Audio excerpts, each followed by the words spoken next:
explain what we will discuss today and what we will do all this week with our international community. So I'm originally from Ukraine, so you know that now people from Ukraine have more attention. That's why I will open today's conference. So what is IGAPA network? It's international community of people who work in government affairs, government relations, lobbying, PR, advocacy, and all related issues. So if we know that in the United States, in Canada, and Great Britain, it's quite settled institution. In African countries, in Eastern Europe countries, in Central Asia countries, it's still a quite new institution.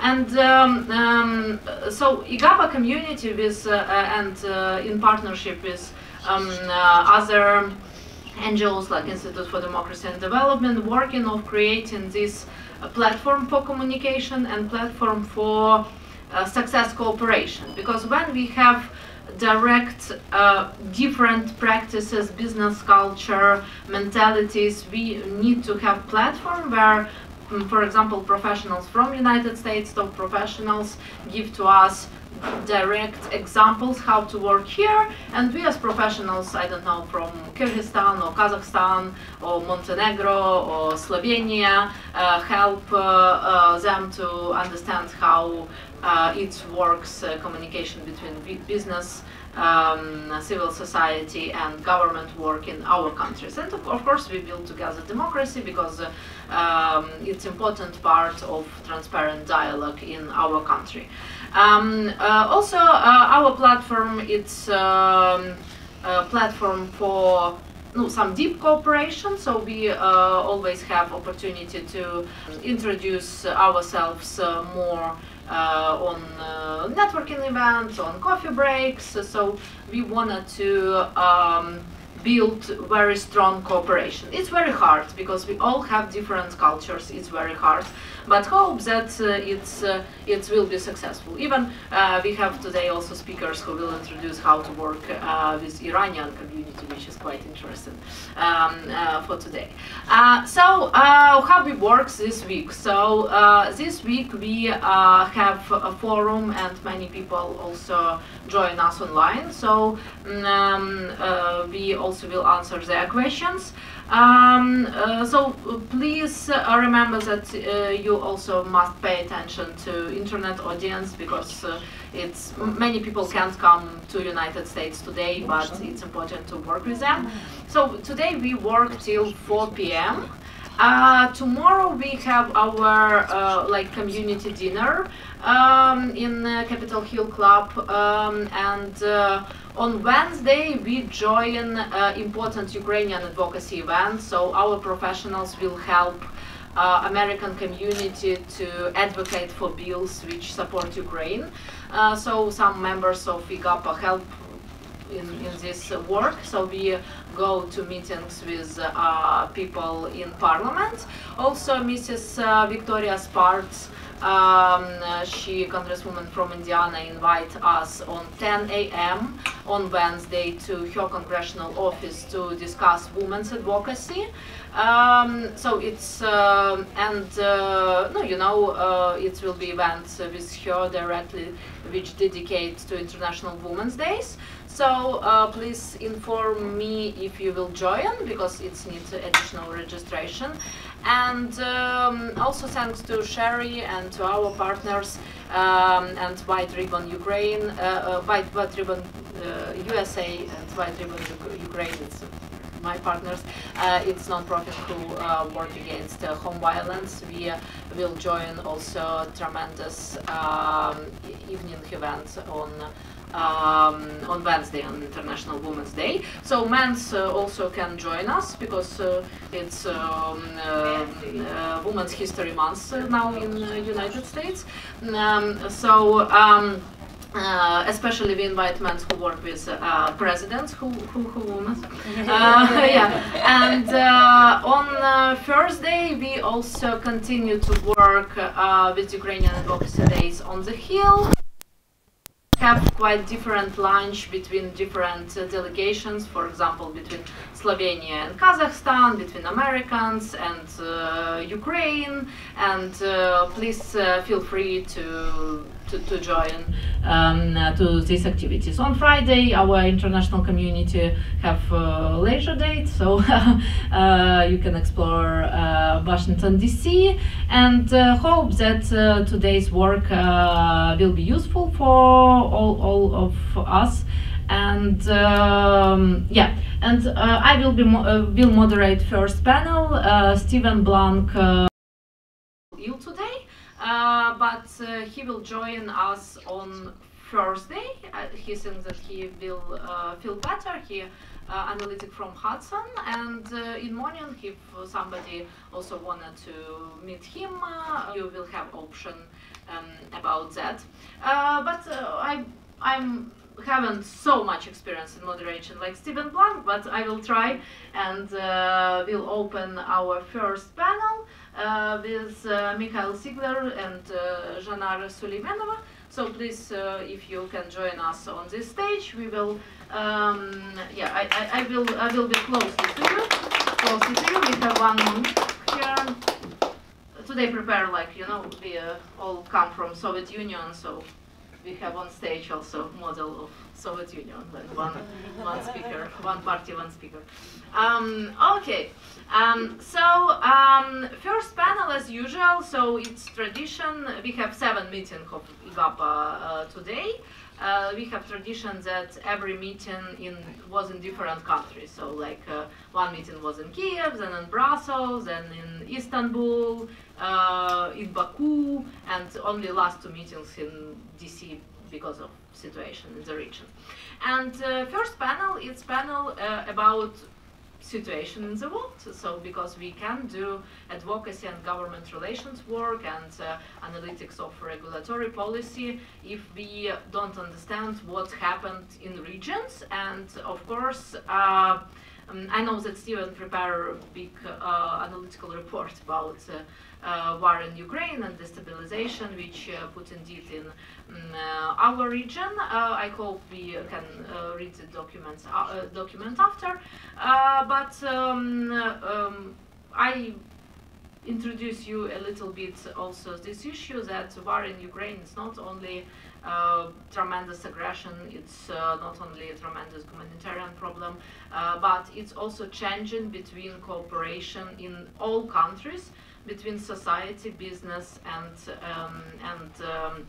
government. And that's why it's very interesting to know position of Mr. Sigler, who work tremendous number of work hours with the European Parliament, with the European Commission, and he also worked with Great Britain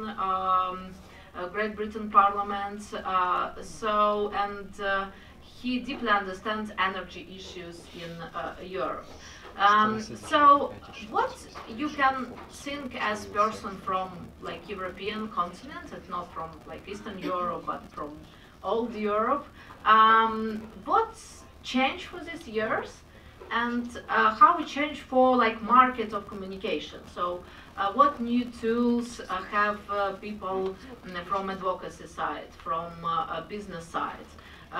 Half of Europe work for, like Russian money in Europe, and now they change their position. So can you explain this understanding and practice from European perspective, and from what's up in Brussels now?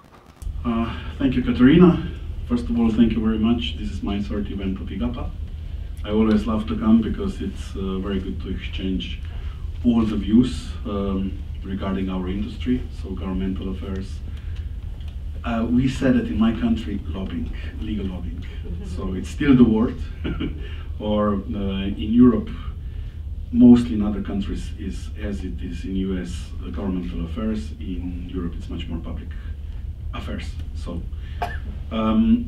yes, I work within all the European Union, how to say, nations, parliaments, and so.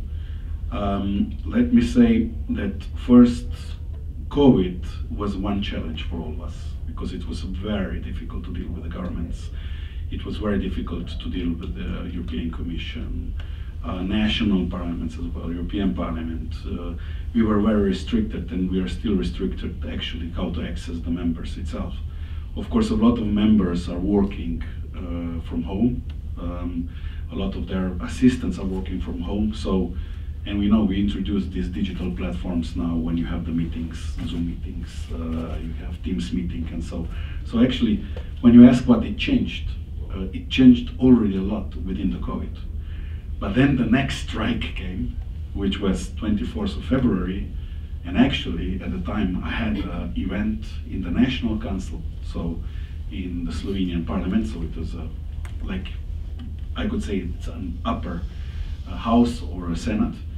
And at the day we had this event with all the international, how to say, associations regarding how we have to communicate better now because of the COVID, digitalization, how we will actually survive with our businesses in this respect, because lobbying is important, it will always stay. Putin actually invaded Ukraine. On the same day we had the national, in the national parliament. We wouldn't believe it. We were all shocked. But it happened. How can it be nowadays in our democracies, and the Second World War over, and we all know what was the consequences in the Second World War, and then, you know, the Putin invaded. And he wished that Ukraine will collapse. So he wished to have a puppet government and all Ukraine. And that's, for us, it was, you know, it was a big shock. So a lot of, afterwards, a lot of things changed, also for our industry.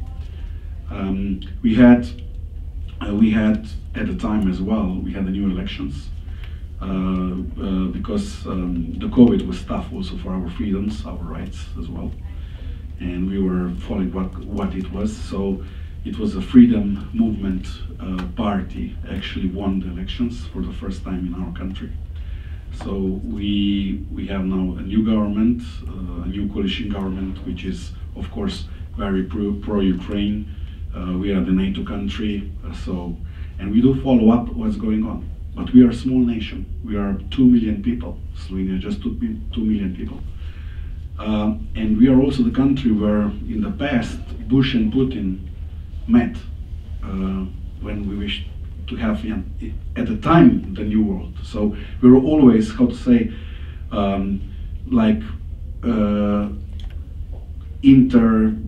we were all the time connecting West and East, because we thought that we understand, mostly we had also, all respectful Balkan states, and we were the first independent state of Yugoslavia, and then we entered the European Union, so we had all those transitions. So, and then with this war, what it happened that suddenly, we were also energy dependent, gas dependent from the Russian gas. So I was also involved. I worked with the Nord Stream 2 project, which was, actually pro-Western, as there was Germany, Austria, all the others supporting it, because we wished to have our energy independence. And then suddenly, what now? So because of the war, energy prices suddenly, sanctions immediately. So we lost contracts immediately with the Nord Stream 2. Of course, we were, 70% of our clients are Western clients, also from the States and elsewhere. But energy was something that we were speaking that it was our European Union only, policy. And I think suddenly where to get, Slovenia, where to get gas in that way. So our government immediately after COVID, the next thing it is going to lobby how to get Algerian gas, Middle East, all those things, So you have to lobby as a small nation how we will get, this independent energy. So our government was doing good about it. But when you don't have an energy, and Germany was the same in other countries, so suddenly where you will get it? So the increase of the prices right away, the production prices. So there are some who are dependent and they stop even their productions. And our export, the majority of our export is towards Germany, so we are dependent. And if maybe we are 5% for some, energy for some German company, and but 100% you depend, of course you'll have a problem. So we have a lot of increase of the prices right away. So that was construction prices high rocked, living costs high rocked. It was up to 30% that we have. And now you can imagine all the trade unions and all the, how to say, all the others, even the public servants, they're all on strike. They wish to have higher salaries. So it's a chaotic situation. And then that all drives to the political instabilities. We have a strong government, we have, how to say, majority of the coalition, they're doing well, but there are gaps just because of this war. Because this war, with all the casualties, and we condemn this war, you know, and we stick together. All the nations are sticking together. We are very proactive also within the European Commission regarding the energy. It's actually brought us all together in the way. But still, it is decline of the investments. We had a lot of investments from you know, the Western countries, or there were also some Asian countries, different. But it's, you know, it's very difficult now to invest because you don't know what will be happening because of the prices. And we are also, beside Croatia, which now joined also the Schengen, and they have Euro now, and they have a tourism. We are all those countries who are now within the region, we are dependent on this. So, but we say, Putin cannot win this war in such a way. We have to stick together. So for our industry, sorry for this long editorial, but it's important for us, it is, we depend also for the clients who we consult, what they will do, where they will get investments, how they will, you know, doing with all those cut of the jobs, are there any subsidies? And the thing is, there's a positive part, what are the challenges? Thank you. I will add to your speech two additional questions, and we will move to Central Asia. So I know that Angela Merkel has the same questions about Nord Stream, you know, which we saw in her last interview. But for our professional community, I think it's tremendously interesting to know about tools. So, because like in European Union, you have not so strict like here, like red flags policy, compliance, registration of lobbyists. But Russians also work no, quite direct ways, for example, direct cash to potentially corruption. So can you explain difference between this method and connect maybe this speech with your experience of building association of government relations professionals in your country? I think it will be useful for people all around the world, and also for people from African country, from like you know, emergency markets, to know how from not so structured markets build new type of relationship between business and power. And I think that your example is a tremendous good example. Thank you for the question. Like I said before, and I left for this, that we have some opportunities and green lights as well. Now I'll speak with Europe as the same. When I compare the Brussels and as well to Washington regarding the rights, compliance, and several things, also we have, how to say, within the lobbying laws. And it is, we have it on, which it is under European legislation. It means how to deal with the European Commission, how to deal with the European Parliament, Council, in this way. And then on the other side, we have the national legislations. I know that the United States have pretty much the same, because, you know, it depends how you lobby with national legislators within the states here. But also, in Europe, we have in the same way. So it means if you wish to be, we have a transparency act directive, and it's a register, which it is within the European Parliament and the European Commission. It's a joint one. So where you have to declare you are there as a person and as a legal person when you enter the register. And it means that, of course, you have to disclose the budget which you are lobbying for, and of course the how to say the companies what you lobby. So you actually declare. It's transparency one, and it's right because the Brussels is actually within all the EU states, 27 of them. It's a lot of interests which are represented there today, and there is not a decline. It's actually I think it's incline of 15% annually that actually this how to say the lobbying industry increases, because so more and more people get registered. Yes, because of course. it's not obligatory in it is, because there is not a European commissioner or European parliamentary the member who will actually accept you if you're not registered. So we are forced, if we are dealing with the European, how to say, functionaries, you have to be. And it is from our states, from Slovenia, for example, if I wish to lobby the European Parliament, I have two things. First, I have national legislation. If I will lobby the Slovenian member of the Parliament, I will have to declare that. Even though, and if they will not accept me if I will not be in the Parliament, because we had many scandals which they were. We have one as we speak as well, because the Qatar, where we had the World Championship, the football, they found that there was a vice president of the Parliament, the socialist actually, who was having the suitcase with the money. So they had a direct, I will not say lobbying, that was a criminal act, right? But they did it. And like yesterday, I read that even someone dealing for European Commission and dealing with this, I think the airplane laws directive, he was flying for free to the Qatar countries, to the Qatar, right, to the Middle East. So it's very harsh, it's very strict legislation anyway, and it's getting even more stricter.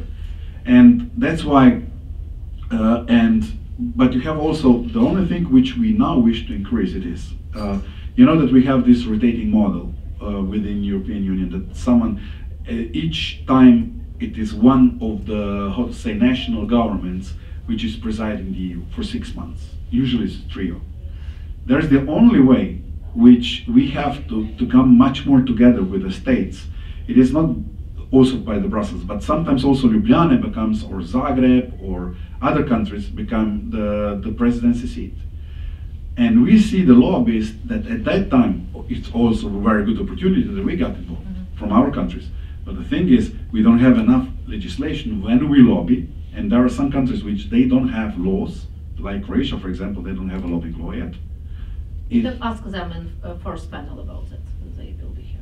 Yeah. So, and they should, they should have this law. Everyone should have this law, how to actually access, because then you are representing all the European Union anyway, and you have these laws. This is the only gap where we have to work in this way that will exist. Yeah.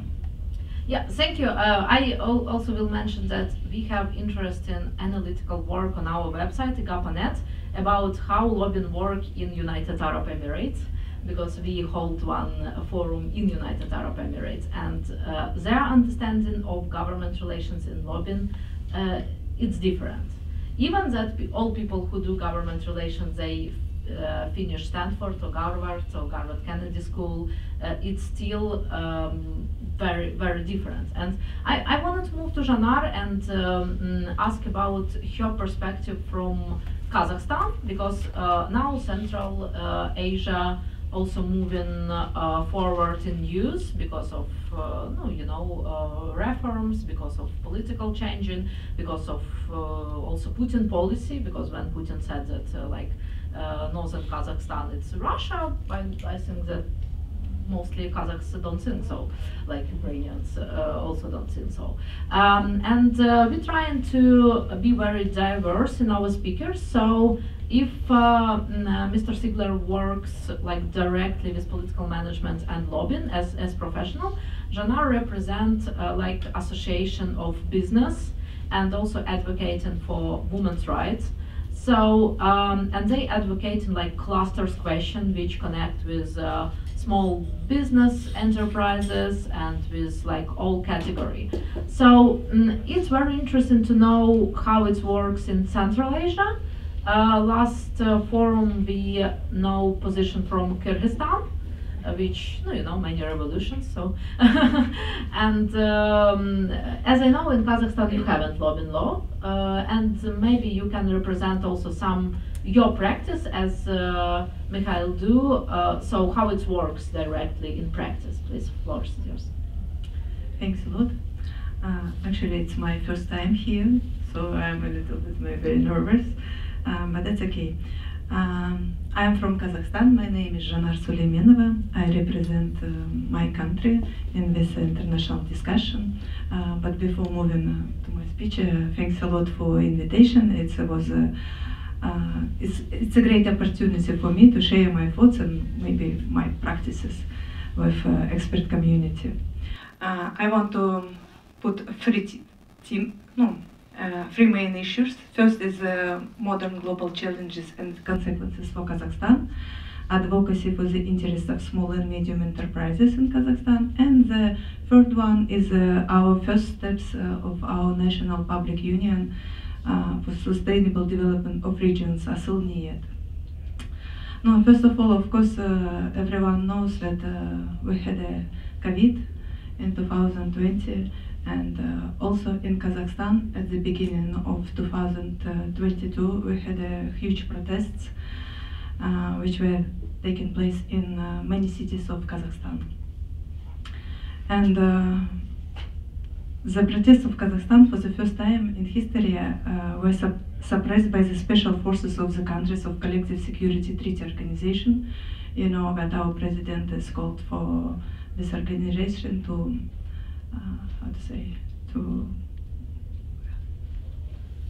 do something. Yeah, to do something. Yes. Let's will be polite yes. today. Yeah. Despite this, popular indignation forced Tokayev and our political elites to dismiss the government and set of course for a complete reset of power in the country.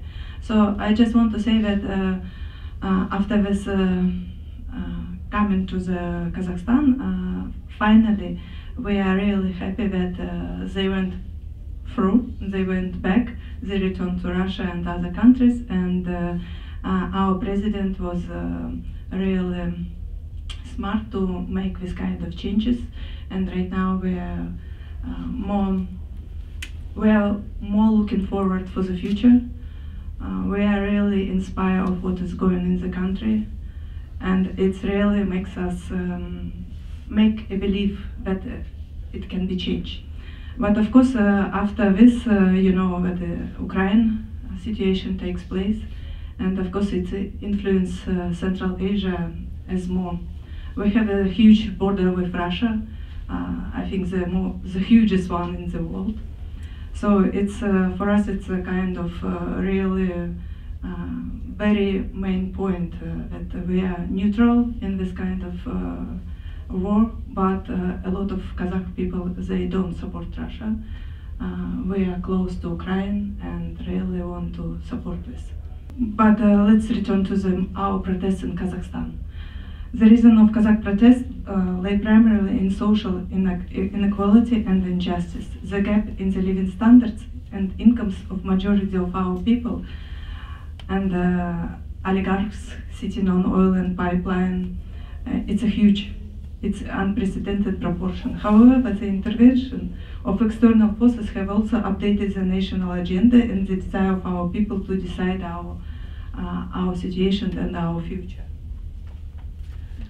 Of course, it's difficult to say that these events completely put our authoritarian systems in the country. However, they open the possibility of reforms and also spheres of public administration, strengthen the processes of democratization of political and public life.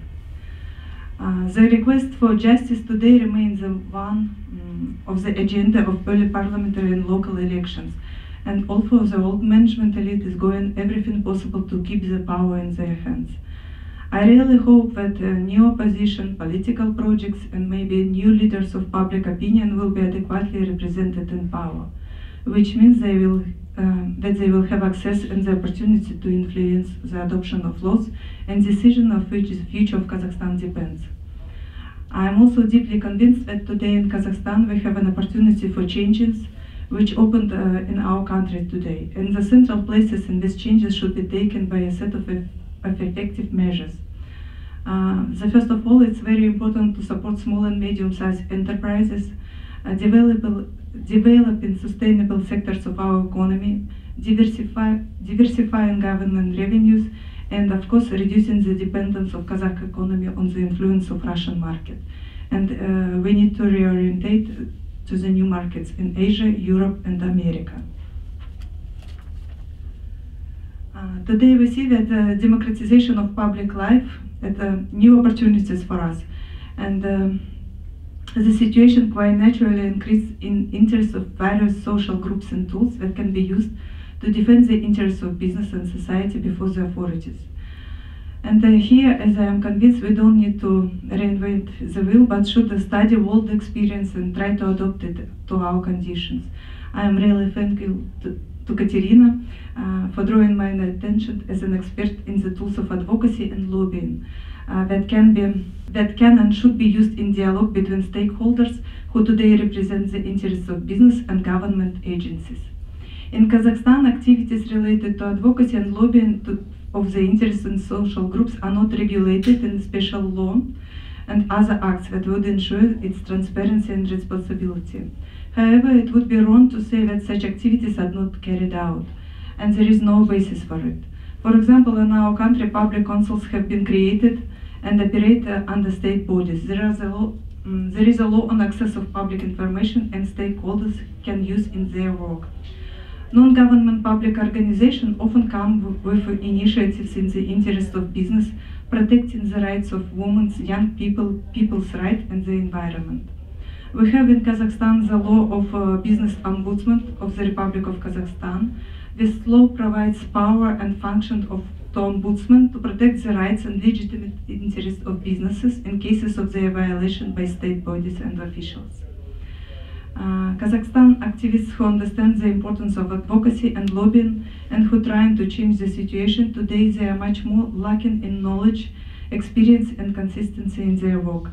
There is a large demand for international donor support for such training projects. And I am also here to get this kind of experience for myself and for my non-public union. And to move to the last part of my speech, I just want to say that effective case of attempt to properly build advocacy for businesses in the condition of Kazakhstan, I just want to say about the National Public Union of Sustainable Development of Regions, ASILNIET. Our organization brings together representatives of businesses in Kazakhstan, well-known experts on various issues of economic development, as well as public figures who share our vision of the country's development. In addition to this, we bring together caring and active people to create a prosperous Kazakhstan society with a culture of unity, creation, and development. In 2022, when the winds of change started to blow, we commissioned our experts to prepare our analytical research on challenges of businesses. Today, I will acquaint you with brief results of such work till now. According to the expert conclusion, for the present stage, small and medium-sized businesses in Kazakhstan are experiencing great difficulties, not only due to the pandemic. Many issues are resolved by direct administrative method. Illegal pressure on entrepreneurs is recorded. The main problems for the development of our business are related to the lack of funds, increasing financing, inflexible fiscal system, and high custom barriers. As of early 2022, nearly 27,000 of businesses from 170,000 businesses were closed and ceased operation. We also mapped the stakeholders of Kazakhstan, and after that held a series of roundtables where we presented the results of our research, as well as listened to the opinion and recommendation of stakeholders, and what needs to be done in order to change the situation. And among this, just want to say, first of all, we need increase export duties maybe on the export of raw materials in order to increase the interest of importers in the processing of raw materials in Kazakhstan, while reducing or zeroing rates on the import of raw materials for domestic producers, facilitating small and medium businesses access to credit and financing, changing approaches to public procurement. And the main point is exit of Kazakhstan from Customs Union. Availability of financing and state support in the field of advertising and sales, as well as we need support for specialized education. At the next stage, we develop a recommendation for optimizing the interaction between government and businesses. As one of the options for effective solving the problems, we also propose to support candidates in the elections who share our proposals and will seek their implementation in the legislation of Kazakhstan. And I also got in their number. Today I am running for deputies of Parliament of Kazakhstan, and my program, Confidence in the Future electoral program for the development of Kazakhstan, has incorporated proposals of supports and development enterprises, small and medium enterprises. So, thank you for this quick overview.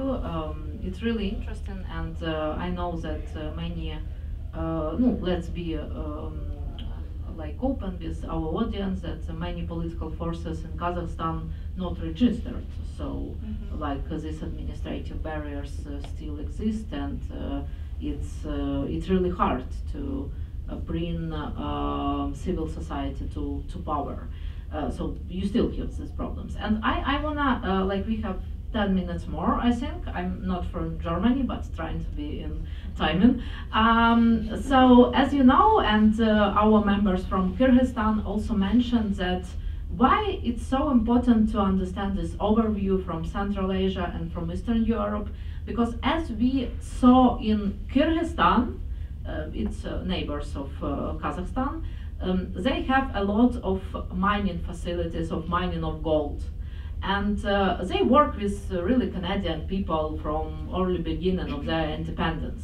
And this issue, only one issue as like rule and rights to take this gold from country, it's for 2 election campaign was the most powerful message of election campaign.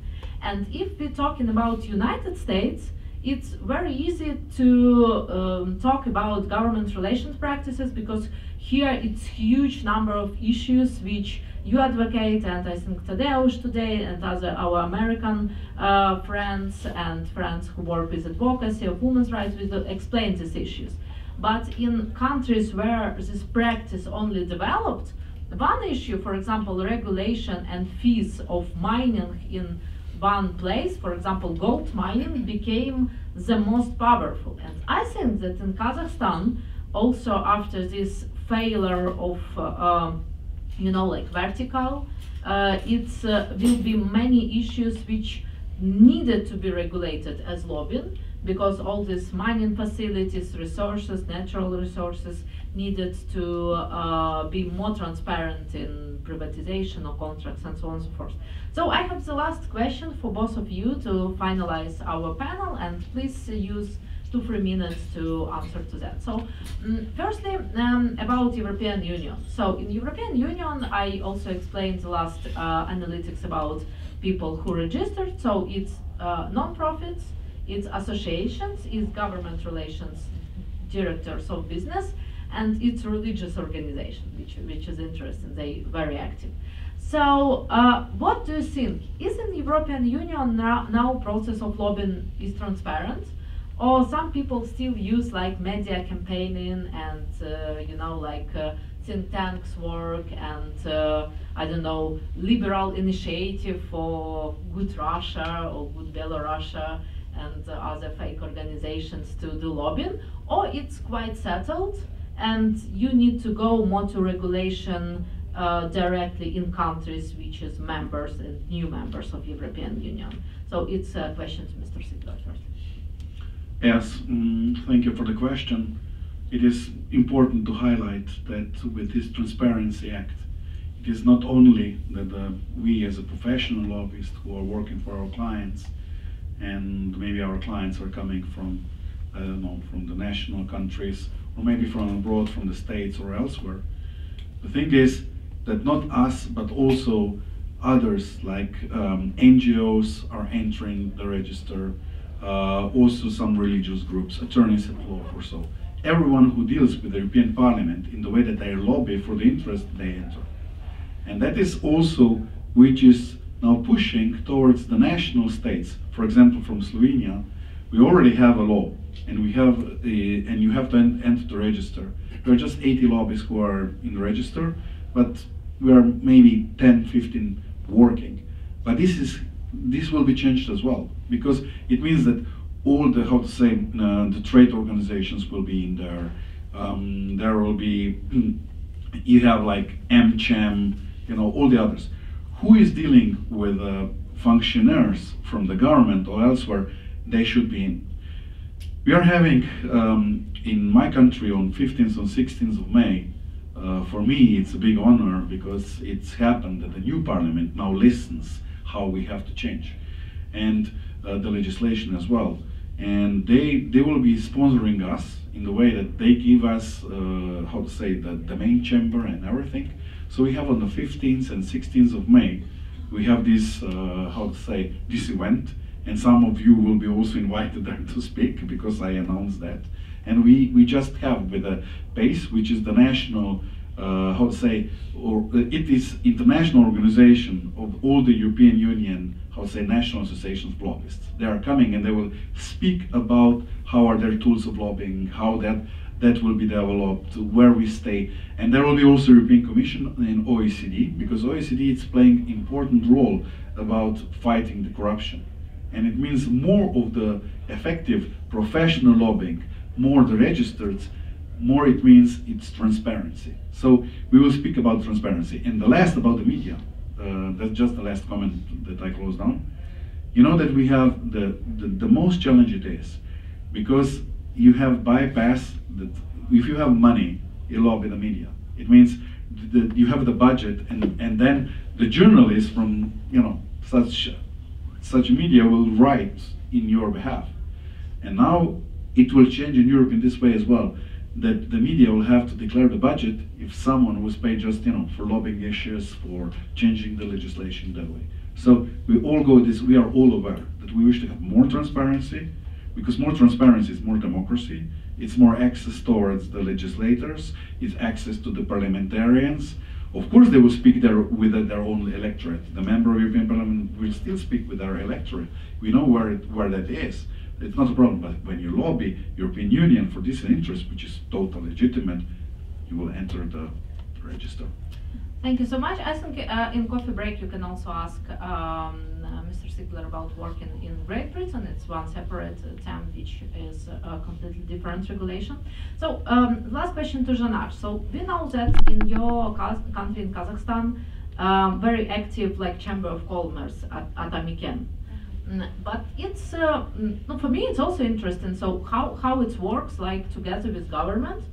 So is it independent, and how they cooperate, for example, with American Chamber of Commerce and with European Chamber of Commerce, which is, for example, in Ukraine, if we compare with Ukraine, more effective than, like Chamber of Commerce, National Chamber of Commerce. And second, like we have discussion about lobbying law in Kazakhstan, I think with our members, like Dina, like Ayajan, like Rahimbek, for 3 years, but still, like it's more than 30 members in this community in Kazakhstan, and many people said that we're not ready. We're not ready for that. Of course, you're more ready than Uzbekistan, but do you think that in the next parliament, which must be, like more transparent, we will see lobbying law, or your country is still not ready for that? So please shortly about this one. It's very interesting. First of all, Atamiken is it's not an independent agency. First of all, they are getting money from the government, so it's some kind of dependence. There is. It's obligatory for big businesses, for small and medium businesses right now, they are not taking money for your membership. So the McCann is working pretty well, but first of all, they support huge businesses. They don't think about small and medium businesses, maybe because they don't have enough time, or maybe it's not so important, I don't know. Because our entrepreneurship and small production, it's not developing at all.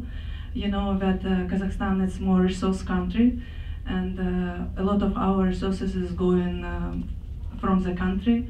And of course, right now we are interested to make production in our own country. It's very difficult right now, and it's almost impossible because we are not, we don't have a huge competition with Russian products, with Belarusian products, with China products. Our production is more expensive, and that's why we are talking that we need to support our and protect our entrepreneurs to make some kind of barriers for this kind of products from Russia, from Belarus, from China. Otherwise, we will not have our own production at all. So, and this, everybody is thinking about this, but and talking about this, but I don't know why it's how the situation is not changing. Of course, I hope that in new parliament it will change. If at least 3 or 4 independent candidates will go to the parliament, the discussion inside of it will change, and it will give a new power for people, for society, for non-public organization, at least to say and to be heard by the government.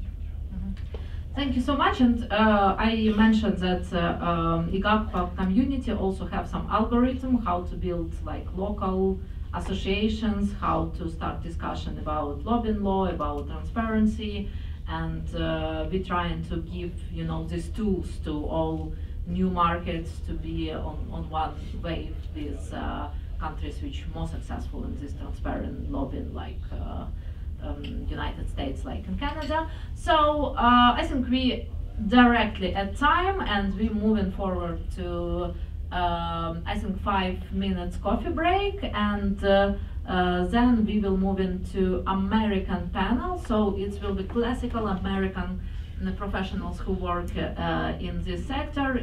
We will heard Kendall Coffee. He was Attorney General of Florida one period of time. Now his company, Coffee and Burlington, one of the best top 100 law companies. So and Joe Wirtz, who worked with lobbying, campaigning, and international business development.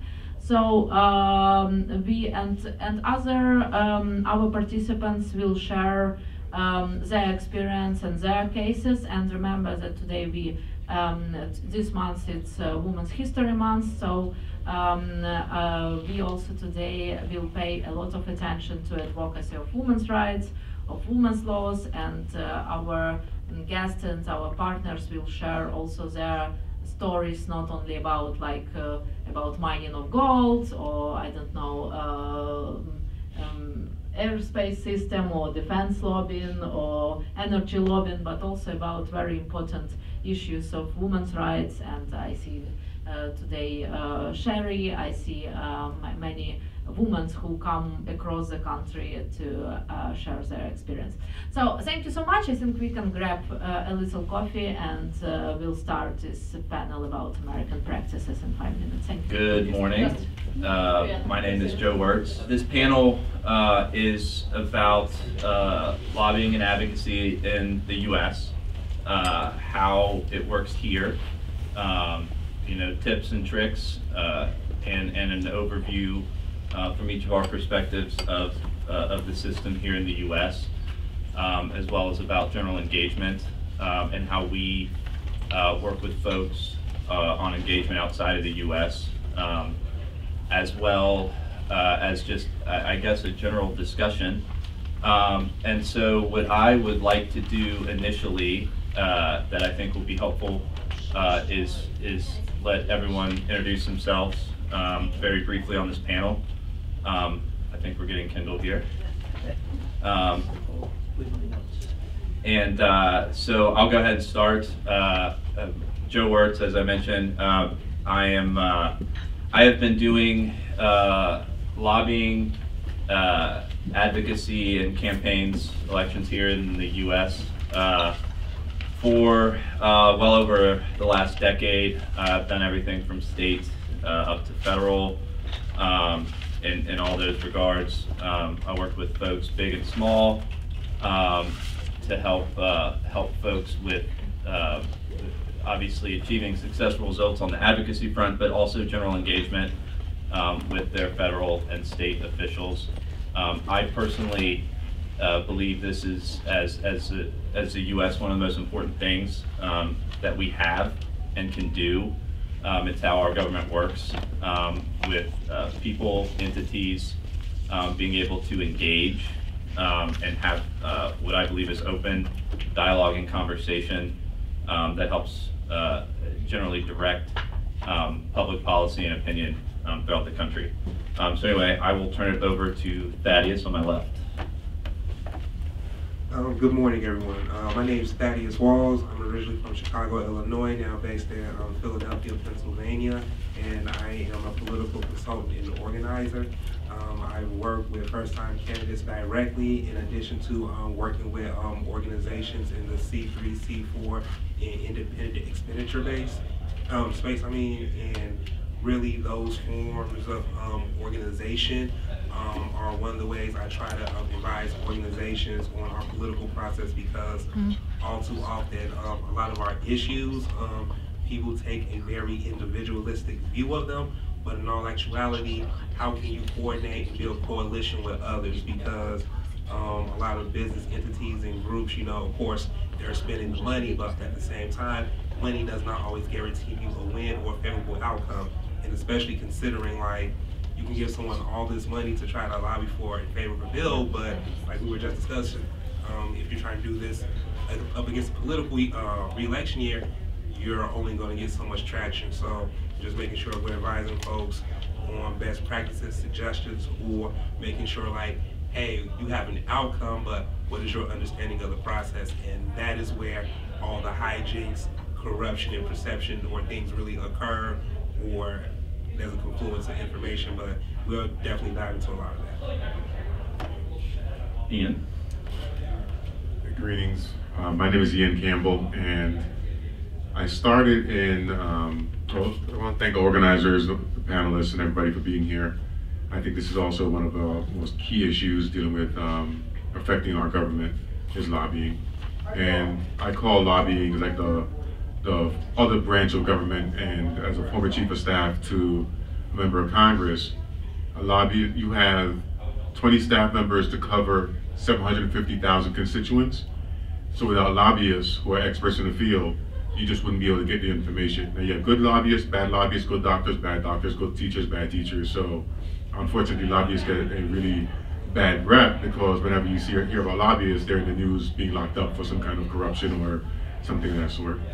But I transitioned from being a congressional staffer to representing foreign governments and lobbying for foreign governments, and also running campaigns, doing media, field, fundraising, the whole thing. And just by a show of hands, everybody knows the difference between lobbying, advocacy, government relations, and public relations.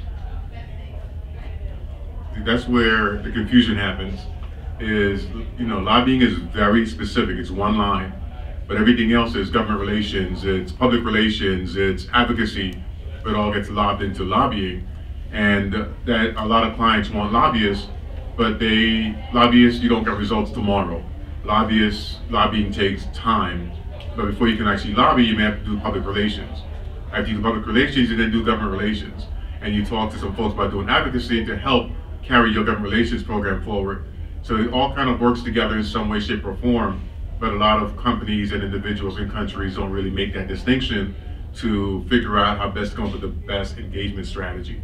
So looking forward to really having clarity on that and furthering the discussion, because without lobbying, without having these engagements, whether it's on, I've worked in China, Taiwan, I've worked in different countries in Africa, Latin America, and the Caribbean. very active in those countries as we speak. So it's pretty much very similar to what's going on in Kazakhstan, and how we see the similarities where lobbying, government relations, public relations, it's pretty much, you know, all the same, that we now have to figure out the nuance to make it fit in this particular square or circle. But thank you. Yep. Yeah, my role is a little different. I represent a lot of lobbyists and try to navigate some of the rules, even try to keep some of them from getting locked up. And it's kind of an interesting exercise in image and brand when you're representing lobbyists. We had a recent lawsuit, and you know, we're advocating for constitutional rights for lobbyists. As you all know, the United States has a very strong First Amendment, and free speech is a core value in our country. And yet sometimes the attempts to limit lobbyists can run and collide with the interests of free speech. So we're trying to figure out, we didn't want to call our clients in this lawsuit lobbyists. We were trying to think of what to call them that sounds better, because lobbyists, lobbying activity. Anyway, we went through about 5 or 6 drafts and said we're going to stick with lobbyist and lobbying, because that's the only thing that truly describes what we're talking about. And I may even have a minute or two to talk about that case later, because it was a recent decision that was favorable for lobbyists. But so much of what I do is recognizing that there's federal laws, there's Foreign Agent Registration Act, there's a lot of state laws and local laws. Some of them are not well known, and some of them are tripwires. And so a lot of what I do is to try to navigate through those things so that nobody gets in trouble, and that lobbyists can continue to have, hopefully, a very good name and a respected brand. Awesome, thank you guys. So I think that kind of segues us nicely into the first topic that I think would be good to discuss here on this panel. You know, Ian, you mentioned basically the higher nebulous that is, you know, lobbying, public relations, government relations, advocacy work. So there's different definitions really for different branches that kind of fall under this large topic that we're talking about. So Kendall, in terms of lobbying regulation in the United States, can you give us kind of a quick overview of what that looks like, what it means to be a registered lobbyist representing a client, the pitfalls that you see with folks that work that industry that don't follow those regulations or may not be aware of those regulations? Can you give us kind of a quick overview of what that looks like? Yeah, a couple things. Most of the laws respect the fact that lobbyists are, as I say, they are providing right of their clients, but also themselves, to contact their government, and we call it petition the government. So it's classic First Amendment speech. So lobbyists have the right to do that. And in fact, there was some effort to say, well, only sort of pro bono lobbyists, ones that are doing it without cost, they're the ones that are truly the free speech advocates. And the Supreme Court has said, no, you can be paid for lobbying and you still represent a constitutional value of the highest order. But, so you can't really stop it. But where the regulations can get pretty detailed is registration. State, federal, local have registration requirements for lobbyists. Sometimes the registration requirements don't apply to lobbyists that are there as volunteers, doing it on an uncompensated basis. But a surprising number of people can get tricked up a little bit because they don't really think that what they are doing is necessarily lobbying. They're just talking to somebody and saying this would be a really good idea, wouldn't it? But the threshold can be there. And so, for example, at a local level in Miami-Dade County, where I'm from, people would send letters to a county commissioner. And the Ethics Commission in our community took the position that that was lobbying.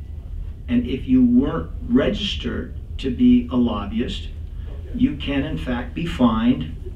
Most of the time it's not much more than $50 or $100, but it's still, anyone in a profession wants an impeccable career. They don't want to be, quote, accused of having violated the law. So That's a sensitive area.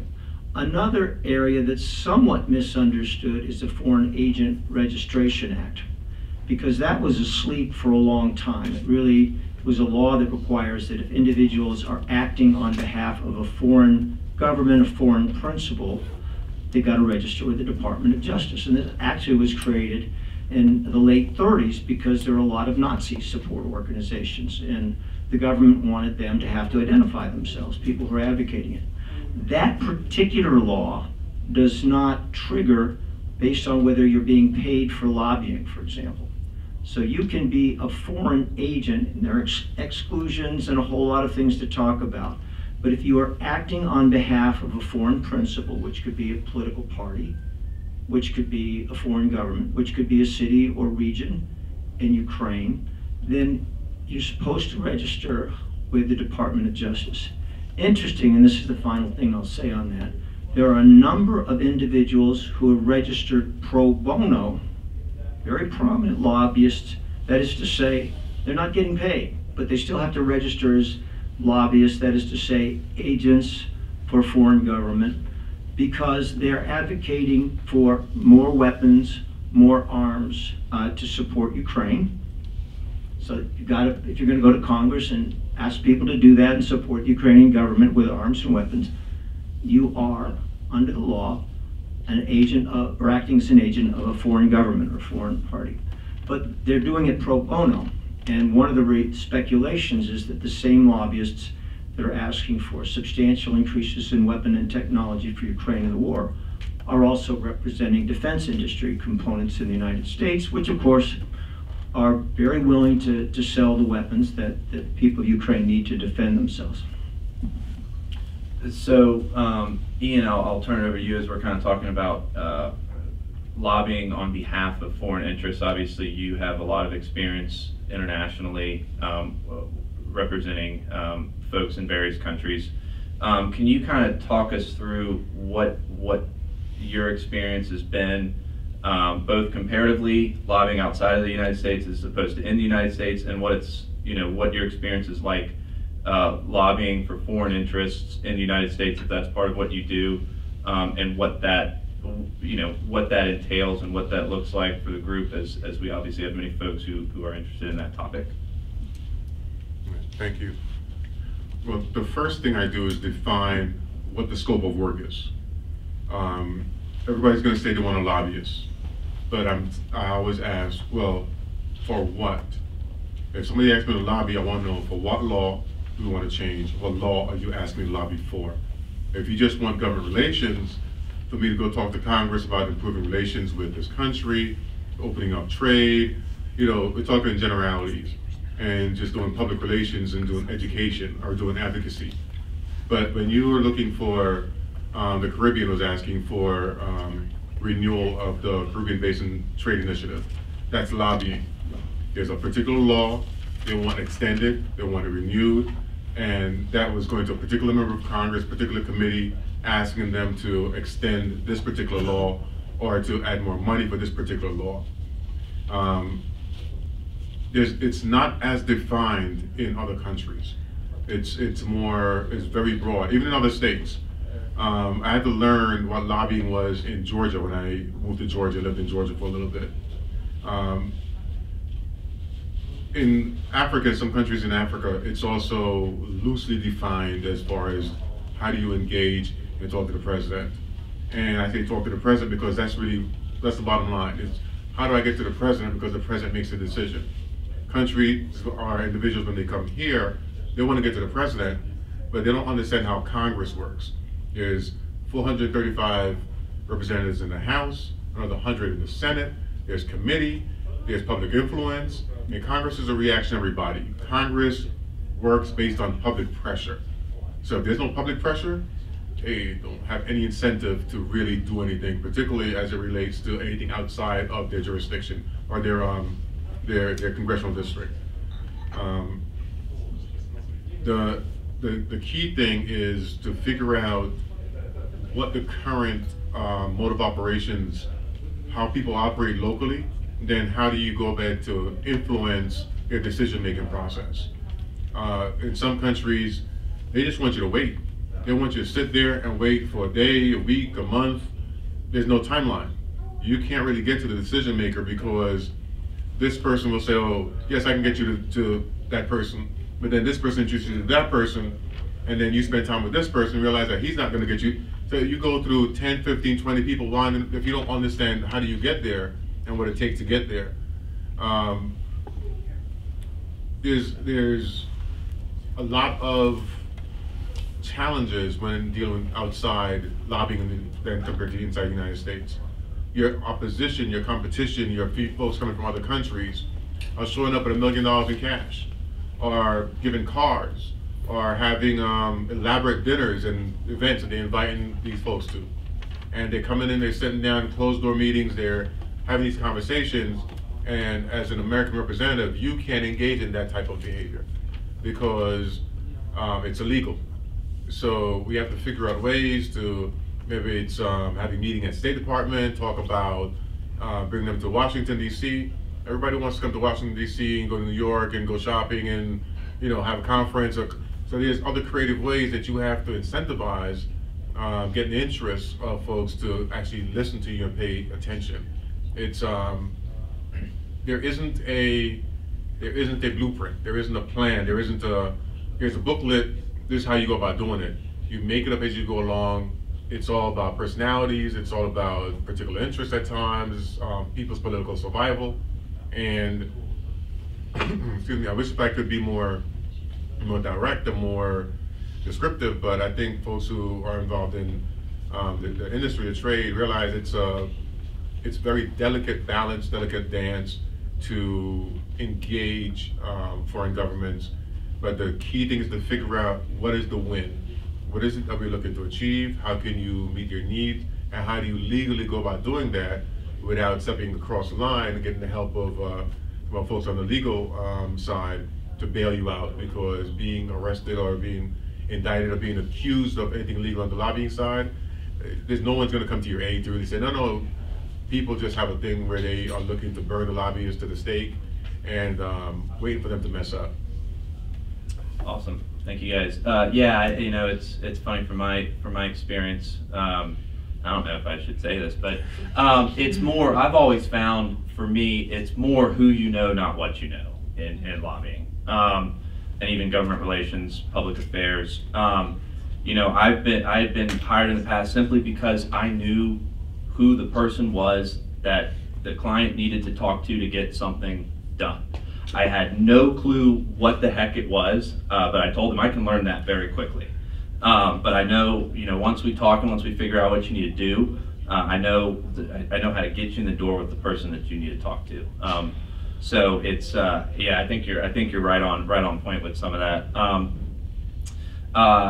The next thing I want to kind of move into, obviously, it's all very intertwined here in the United States in terms of government relations, advocacy, campaigns, all of this lumped together in what we like to call the democratic process here in the U.S. So, Thaddeus, from your experience, what does the influence of government relations and advocacy look like in the campaign world, and how does that translate? I would say, you would have to look at groups like the NRA, for instance. I know they tend to, depending on who you ask, either can be a very negative opinion, but they're some of the most effective, when it comes to lobbying and engaging, they really have it down packed, and there's a reason why we haven't had gun reform or those kind of conversations come up too much, because they're really effective at what they do, in addition to the pharmaceutical industry, labor, healthcare, real estate, financial services, and now that we also have a large reform movement happening, a lot of activist groups, philanthropy, and folks are funneling a lot of their resources together into different entities to a lot of the points that we're making. So that's one of the reasons why folks have to be really intentional about, hey, if I'm going to lobby for something with the NGO, then these are the things I can say, can't say, or being really explicit, because these triggers and thresholds, it either doesn't take too much to get you in the news or in trouble with the law, or making sure that you're playing more of a long-term game and not the short one, and just making sure like you find not only the right alliance, but making sure what else is going on within the current climate, like for instance with the Trans-Pacific Partnership, the lobbying for that, how that spanned across different countries and different sectors, and only for it to get upended later is a testament to how you can have a plan, not know what you're doing, but those relationships and overlapping factors. So just making sure your alliance, your organizations are all, if they're not all on the same accord, where are the mutual wins? Because all too often people really just want to know, how does this affect me, help me, or hurt me? And if you can't address some of those items, it's going to be really difficult to lobby or advocate. And then even just making sure like you have something to counter with or an appeal, because there's something you have to appeal to that person, that stakeholder, or someone that has influence with the stakeholder. Awesome. So as we talk about moving into, or we talk about just the general political advocacy campaigns, the overall political climate here in the United States, obviously we are moving into, or have moved into, an interesting polarized climate here, and we continue to see that separation. There's a lot less people in the middle and a lot more people moving to either sides, and that obviously works its way up into the halls of Congress and with other folks that are decision makers within our government. So Ian, I'll start with you. When we, lobbying in this polarized environment for various clients, how do you cut through that noise to best advocate for your clients? At the end of the day, all politicians want to win. They want to be on TV, stand there, getting recognized for something that is successful. And a lot of people right now, they're afraid to work together or to negotiate to come up with the win. And I've worked with Democratic members. I've worked with 3 Democratic members of Congress when I worked in the House. And I have achieved a significant number of achievements working with Republican members while the Republicans were in power, or bringing coalitions together while Democrats are in power. It's being able to figure out that win for everybody. And it starts by just talking to people. We have to be able to have conversations. People have to be able to take delegations together. When you're a million miles away, doesn't matter who the person is to your left or to your right. You're on a plane, you don't know if you're gonna get shot down. You're in some crazy country, you don't know if you're gonna get kidnapped, because you never know what's happening. And we would travel with mixed delegations, and we would build relationships with people. Unfortunately, Americans feel that it's not important to travel. That's when you build the best relationships. And when I get to know who you are, you're married, you have kids, you grew up here, we may never agree on anything, but at least we have respect for each other. So, you may go say, I don't like that, but there's no point for me to advocate against you for it. If you can get it done, so be it. Those type of things is what would happen. And if you're in charge, say, you know what, this bill, it makes sense. You're not gonna get bipartisan support, but if I can get 3 or 4 members to support it, would you add this to it? Add this amendment to it and do this? People are like, oh yeah, if you can bring a couple members on it, we definitely, because it's gonna pass. So why not get your stuff in the bill when it's passing? Those are the small wins that we're able to achieve. And for example, Plan Colombia was 80% of the money going towards military, 20% going to everything else. That wasn't working really well. Being on the ground in Colombia, some of the thickest jungles you've ever seen, you can spray it, bomb it, do whatever, you burn it, it just comes right back to life. It's the most incredible thing you've ever seen. And I've never seen jungle so thick. It's a canopy. You can go up, 300 feet, 1,000 feet, and look 360 degrees around, you see nothing but jungle. Full canopy everywhere, every direction. So what I told the Republican leadership at the time was, what we need to do is change it to 50-50. Get 50% of the money going towards military, 50% going to alternatives, because if people have jobs, if they had development, if they had crops, they would be less likely to be involved in legal trade, because nobody wants to live in the jungle. Somebody wants to live in there. That's crazy. And they said, no, we can't do 50-50. We'll do 60-40. And I was like, that's a win, take it. So now 60% of the money goes to military, 40% goes to development, investments, trade, and all these things are happening in Colombia. Since then, they have a free trade agreement. Medellin, one of the most dangerous cities in the world, is now one of the top tourist attractions. Cartagena, Buenaventura, they're having change, and they're developing things that you never thought possible 10, 15, 20 years ago. Those things can happen whether it be Ukraine, whether it be Congo, whether it be, Haiti. We just have to have people talk to each other. If we're not talking to each other, we don't understand the situation that each person is dealing with and realize that we're pretty much the same. We just have different interests and different viewpoints, different experiences, so we see and experience things differently.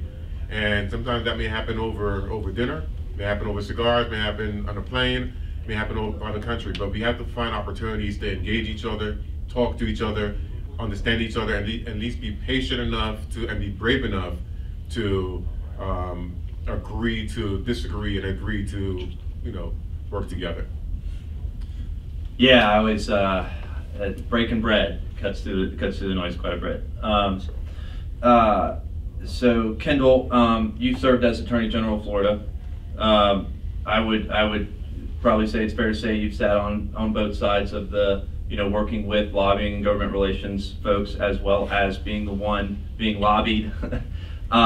So from your experience, and then I'm going to work down the line on this one, what would your advice be for best practices for folks engaging with elected officials as far as lobbying goes?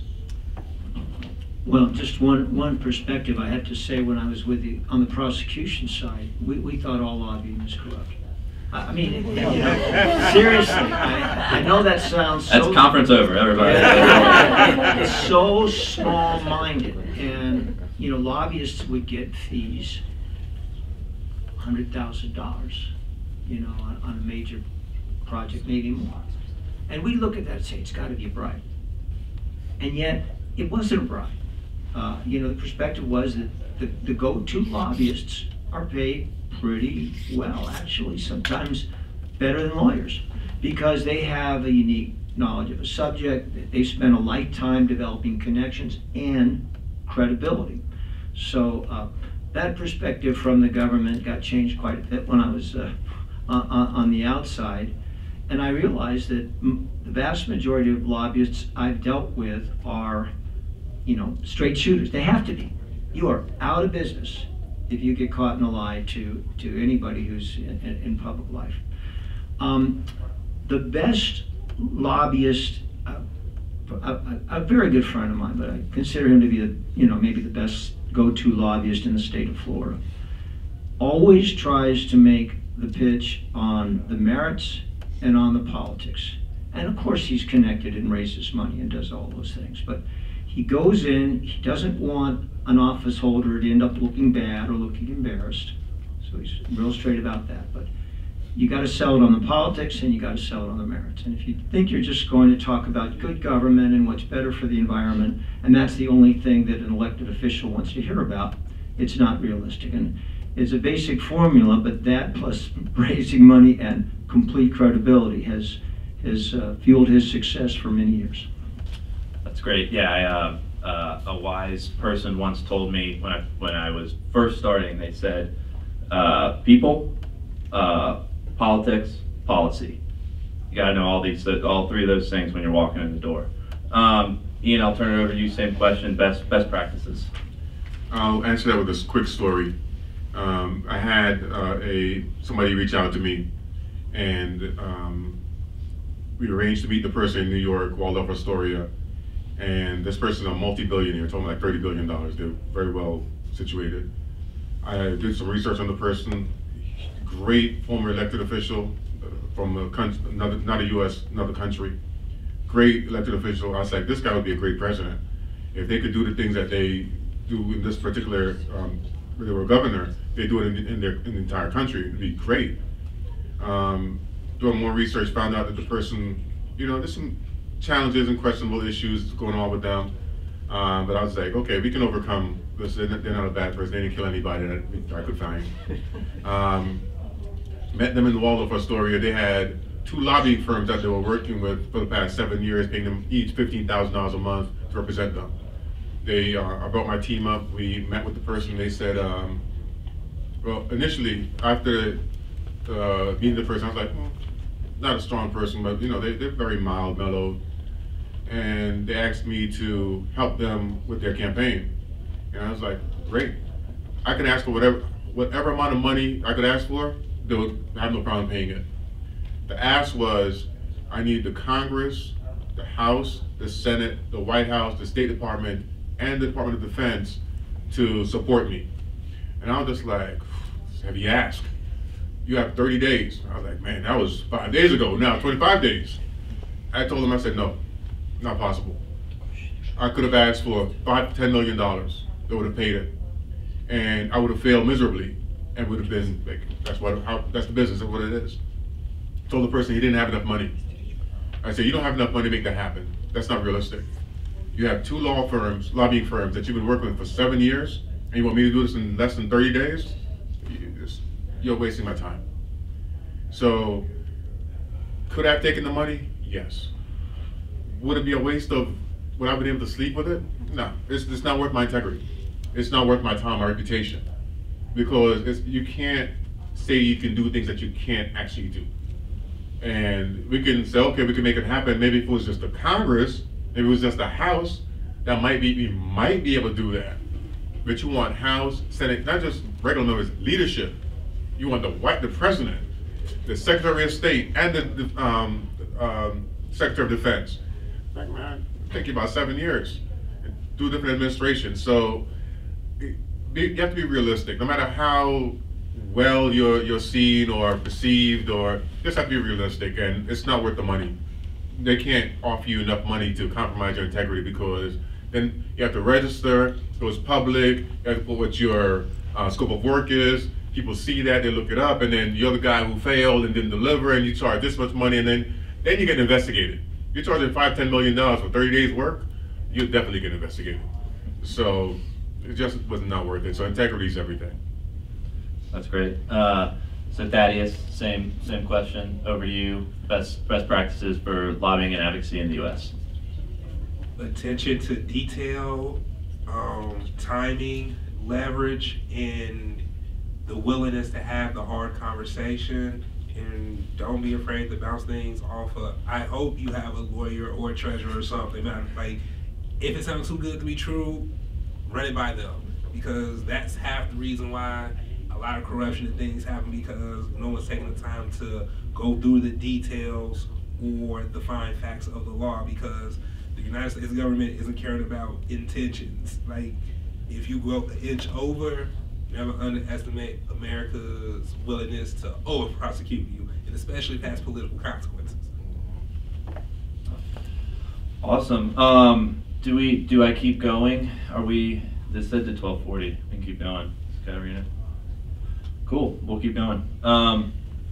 That was Kendall. That was all I had. I don't know if we wanted to open it up to some other topics. And well, what about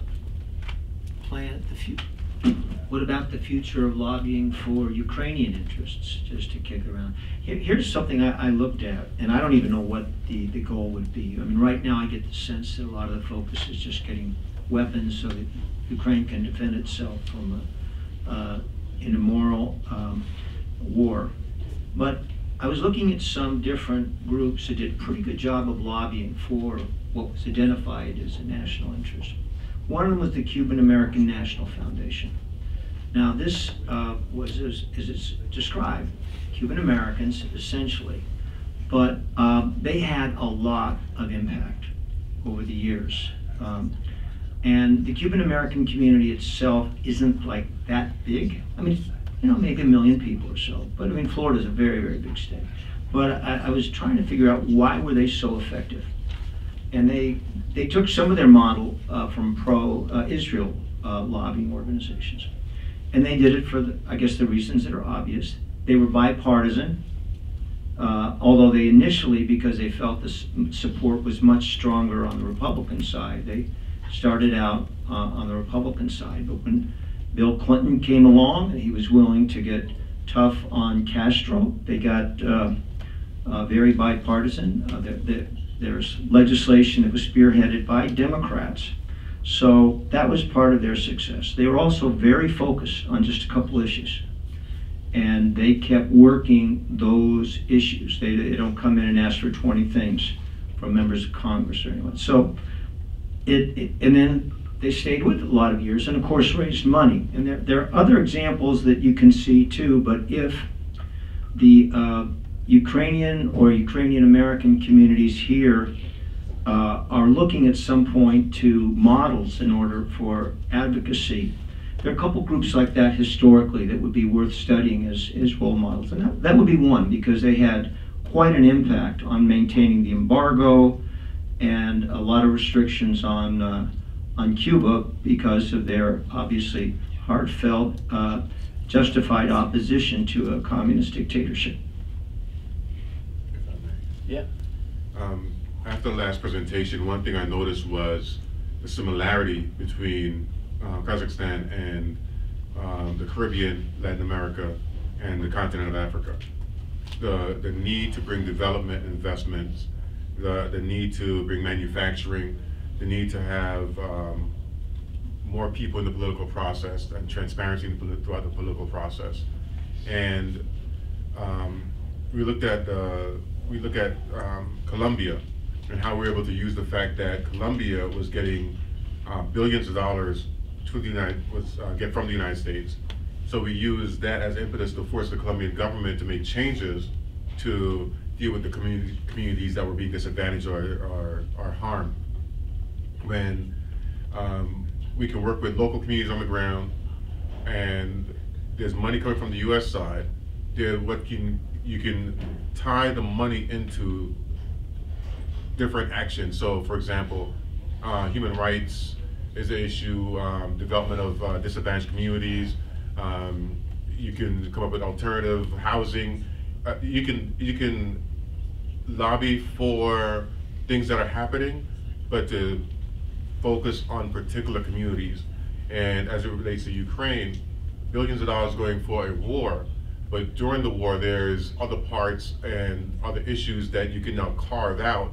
So you might be able to require that there's hospital or educational training for women, and technology training that you bring in, providing online medical support. There's all kind of creative ways that to kind of add things to the language that would now allow for preparation for when the war ends. You don't have a population that is been exposed to education, exposed to better healthcare, online training. They come out for 2 months, 3 months training in medical or technology, so they can then go back in and be more supportive. So there's creative thinking about how you can tie in opportunities for Ukrainians who are there or here or elsewhere to get AID training, IRI training, NED training, U.S. Agents for International Development, International Republican Institute, National Democratic Institute. Those are just kind of some organizations that work with the community, that work with local organizations to provide ways to enrich or enhance or to support local communities to best utilize U.S. dollars and promote U.S. democratic interests in those countries locally. Yeah, and I think the other thing too is and it's kind of tying a lot of this together, but it's about you talk about aid for Ukraine, right? It's also about making the congressman from Florida, why does he care if we send money to Ukraine, right? He's got constituents at home that are asking, why is my money you know, it's about bringing it back home too for the U.S. It's about why our interests matter, the U.S. interests matter in Ukraine, but also why your interests in Ukraine matter to us and matter to said congressman in Florida or congressman or woman wherever, right? Because for these guys, for those 435 folks that are sitting in that Capitol, you know, at the end of the day, it's about why it matters to them, and like I said, bringing the issues back home. That's what's going to move the needle on things like this. And as you said, Ian, there's a lot of ways to do that, right? There's a lot of creative solutions out there, but that's in my opinion what's going to have the impact at the end of the day. Thaddeus, anything you want to add to that? And then probably another thing that's depending on like your appetite for it, some of the best times to get something passed is around budget time when folk are arguing, and to the points folk were making, are you taking away, are you adding, or what does this fit into existing interests? Because often, well, a lot of budgets and things get passed either last minute, left out negotiations and things like that. So just making sure that you are putting yourself in the best position to maximize and articulate the need and why it's beneficial. All right, I'm getting the sign to shut up now. So, thank you guys, and thanks to everyone on the panel. Appreciate it. This was fun, and we'll keep it moving. Thanks again. Thank you. So will be interesting panel because Egan have a lot of experience of working with Eastern Europe and Central Asia, even from Soviet Union period, so it's interesting. And we also invite Dina Shahislam, she from Kazakhstan, and she originally for a long time in our government, international government relations community, so she can also drop more experience about working in Central Asia, and maybe mention a little bit more about Uzbekistan and Kyrgyzstan and Tajikistan and other countries which not so familiar for Americans. And Natalia Dobrovich from Montenegro also will join to, it's firstly participant in our history from Montenegro. So it's important day for us. Today also Pete from Bulgaria a little ill, so we have one guest from Ukraine. It's Igor Doban, so I think he can join today's conference because he also was involved to analytical work with many PhDs about lobbying law in Ukraine. But I will ask somebody be volunteer to help to Igor with translation when he will help his speech if it's possible, and somebody can help or I can help with this issue. Egan, please introduce our panel. We usually have a lot of attention to Eastern Europe, Central Asia and African countries because their lobbying and advocacy practices very important for democracy building and for transparent process in political processes. So that's why this panel must be extremely interesting, extremely informative. And after this panel and coffee break, I will have your attention about idea of new think tank here, which connected to this idea also. So please, Egan, floor is yours, and if you need additional information, it's agenda for you. Thank you. Yeah, and Mr. Igor here, just new in our panel, but as Ukrainian, you know, here not in the schedule like Germans who plan in advance. Yeah. You can Do you hear me? Yes. Hi. My name is Egon Chalakian. I come with a background as a physicist, lawyer, national security. Never legitimately practiced any of the above, but had this influence most of my life. I represented in my mild practice what I called heads of state former heads of state, dictators, and royalty. And to that end, most of my professional experience was obtained during the Soviet period. I would go back a little further, in fact. I was posted in Tehran during the revolution, and I represented the military chiefs of staff of the Royal Iranian family and so forth. And then also in my career, I was U.S. Secretary for MOFLOT North America, the national fleet, Soviet Union National Merchant Marine Fleet. And I was one of 50 Comic-Con finance persons allowed to enter the Soviet Union to do banking deals in behalf of North America and Europe. With that as a backdrop, I'm listening to the folks preceding my speaking now, and I was talking to myself as I'm sitting here, and I'm thinking, interesting, they almost collectively were talking from the perspective of approaching a foreign government. Even though they were representing one way or another the foreign government, they were really truly approaching them as an outsider and as a conduit, but from an outside point of view. I never had that privilege. I don't think anybody really ever hired me and said, "You be our person based in Washington, represent us over there." And I was talking to myself here again as I was listening, and I'm thinking, I was in the room with them when we were plotting the strategy. I was one of them. I didn't represent. I worked with Mr. Reagan at the White House. I never represented Mr. Reagan. I'll step back a little bit on that same note. When the Falkland War broke out, for instance, you had the dictator of Argentina at the time. Then you also had the foreign secretary. He was the face of the war at the time between Maggie Thatcher and Mr. Reagan. He was also my ex-roommate at Columbia University. So he was a much older gentleman. I was a young kid, but I knew Dr. Nicanor Costamentis for 9 months as my flatmate. So again, even though I was the Yank, the American in the deal, I was in his camp. I'd also worked for Mr. Reagan, ironically, just by happenstance, not by design. So I came from a different perspective. I kind of knew what the enemy was all about because technically I was in bed with the enemy. And so I come into this dialogue with that as a background. I want to add this, and I want to have the guest on board with me introduce themselves.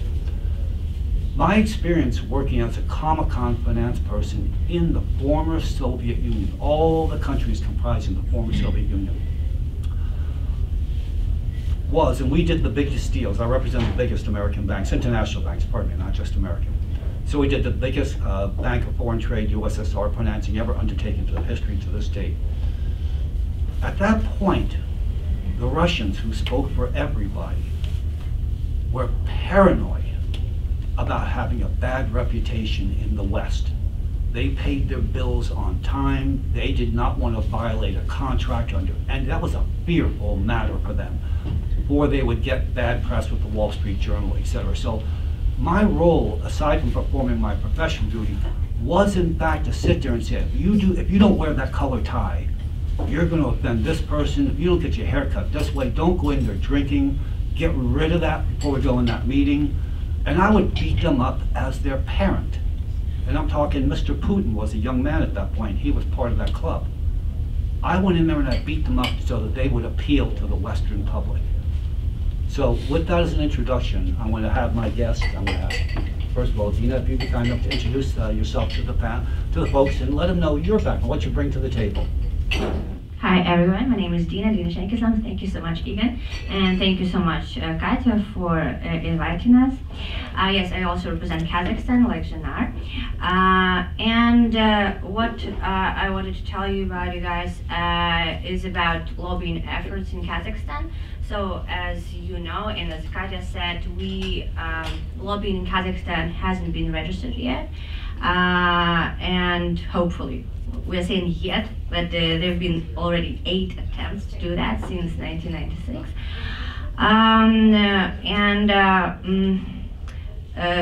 Like the legal framework, it has been drafted many times, but it hasn't been adopted yet. And according to our constitution of Kazakhstan, only the government and the president can call for they have the formal right to lobby or to put pressure on parliamentarians, which is weird. And they can call for special meetings and gatherings in order to in order to call for this urgent consideration of the law. So not only can they call for snap presidential elections, and they've been doing it from 2005. I mean, we haven't had like not early snap elections, not early elections, but we always have these snap elections, early elections. And the same is done with our bills, law bills, and so on and so forth. They call for this urgent consideration, and since they are the interested party, so it means that the president, our prime ministers, the cabinet of ministers, they have the right to attend the discussions of the bills and speak in favor of them. So they act as active lobbyists themselves. And when the president is on the boat, our laws and law bills, of course, they are adopted. So since we don't have lobbying, and these lobbying practices, they're not registered yet, so we often encounter such a phenomenon like shadow lobbying, right? I mean, when we are doing it behind the scenes, and they're unspoken. I mean, we have these unspoken rules about that. So as George said, it's not about knowing how, but mostly it's about knowing who. So when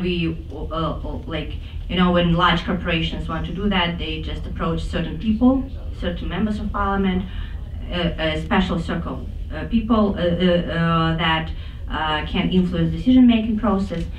And of course, this circle of people, it mostly consists of large financial and industrial companies, mostly people in mining and oil and gas.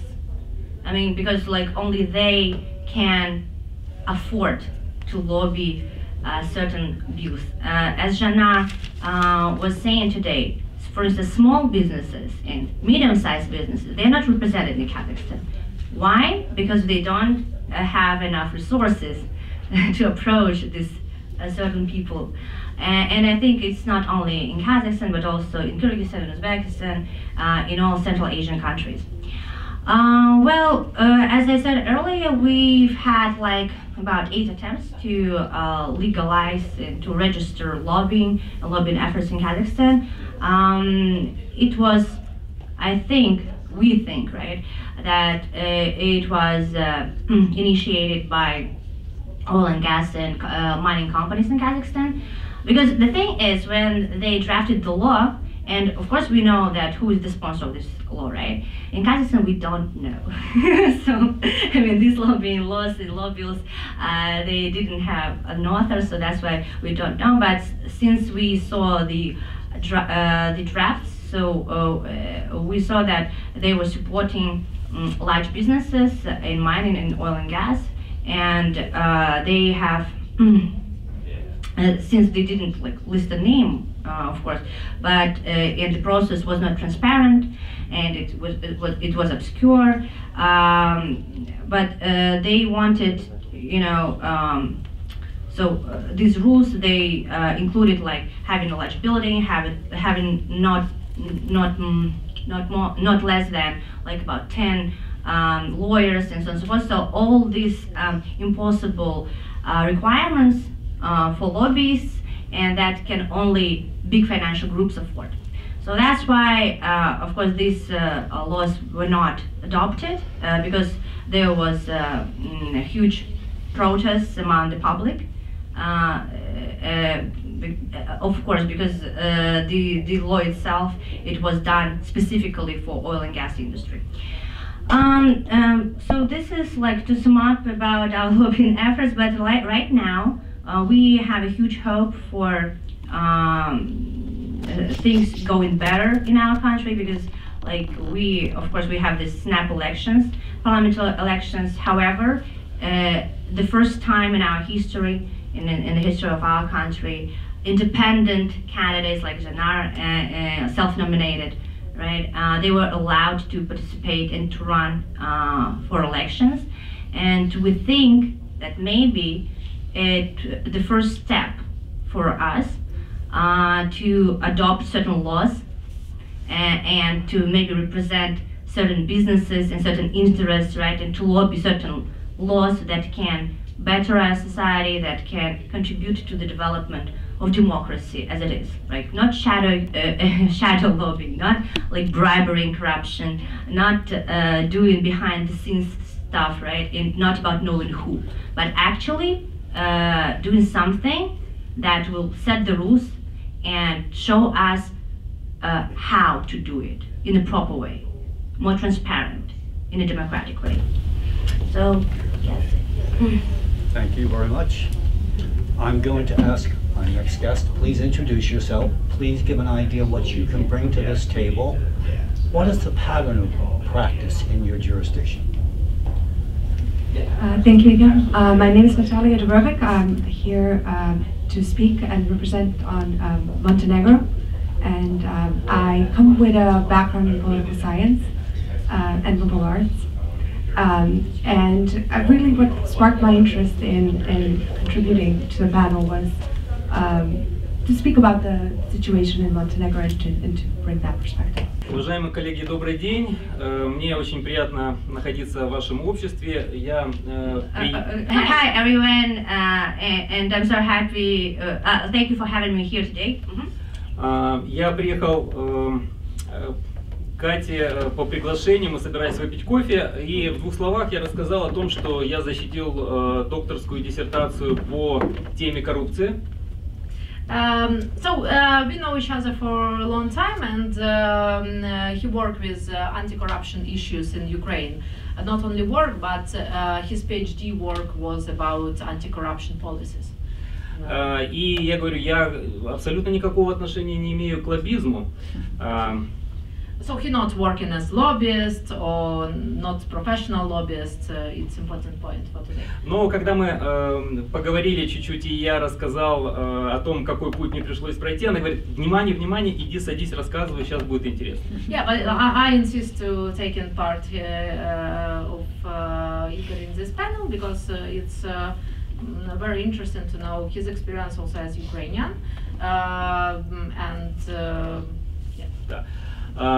Первый случай, когда я столкнулся с лоббизмом, у меня 4 детей, это самые лучшие лоббисты. So he have 4 kids, and he said that it's better lobbyists and advocates for anything. Ну, если серьезно, будем говорить про Украину. If serious, we will talk a little bit about Ukraine today. Украина парламентско-президентская республика. So we have parliamentary president republic in Ukraine. So parliament have majority. Но, к сожалению, я уверен, что практически никто из вас не знает, кто глава парламента Украины. But I'm sure that if we will do a little poll today, nobody don't know who is head of Ukrainian parliament. So we can ask people. So somebody know who is leader of? No, here people know only Zelensky. В Украине существует несколько ветвей власти. Это исполнительная. So in Ukraine, classical structure of branches, so it's executive, legislative, и судебная. Судебная, и есть еще часть чуть-чуть журналистская, которая тоже называется одной из... No, and of course we have media, yeah. Да. So we have better situation than in Uzbekistan. Да. Значит, после того, когда господин Ющенко пришел к власти, so Yushchenko, when President Yushchenko, maybe not all people familiar with that, it was Orange Revolution. It was like revolution, first revolution in Ukraine for Western vector of growing of Ukraine. And Mr. Yushchenko, he was president who led this revolution, and this revolution was in 2004. Вы сейчас поймете, почему я про него вспомнил.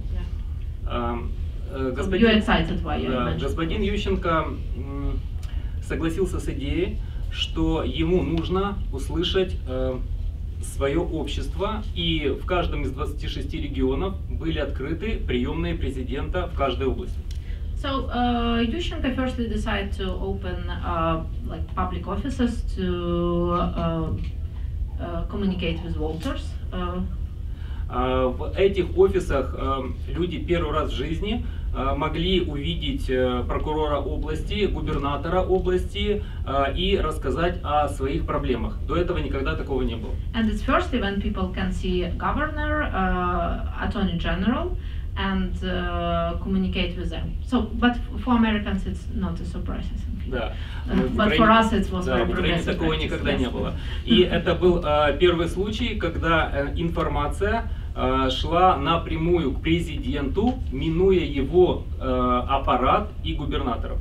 And this was first in Ukrainian history when president had direct information from voters, not from his community or his advisors or governors. So he mentioned that it was first practice of direct dialogue between people and president on his point of view. Эта вся информация стекалась в один офис. Этим офисом командовал я. На протяжении 2,5 лет мы демонстрировали лоббизм со стороны низа, со стороны пересечных громадян, со стороны людей. И до тех пор, пока Ющенко этим вопросом занимался, мы были достаточно успешны.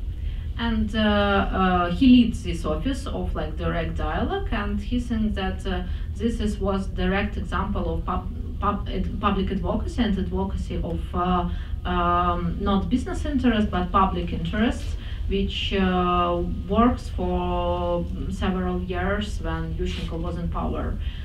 So it's a good example of this transparent dialogue. Второй пример лоббизма. Украина выиграла право в 2012 году проводить чемпионат Европы по футболу.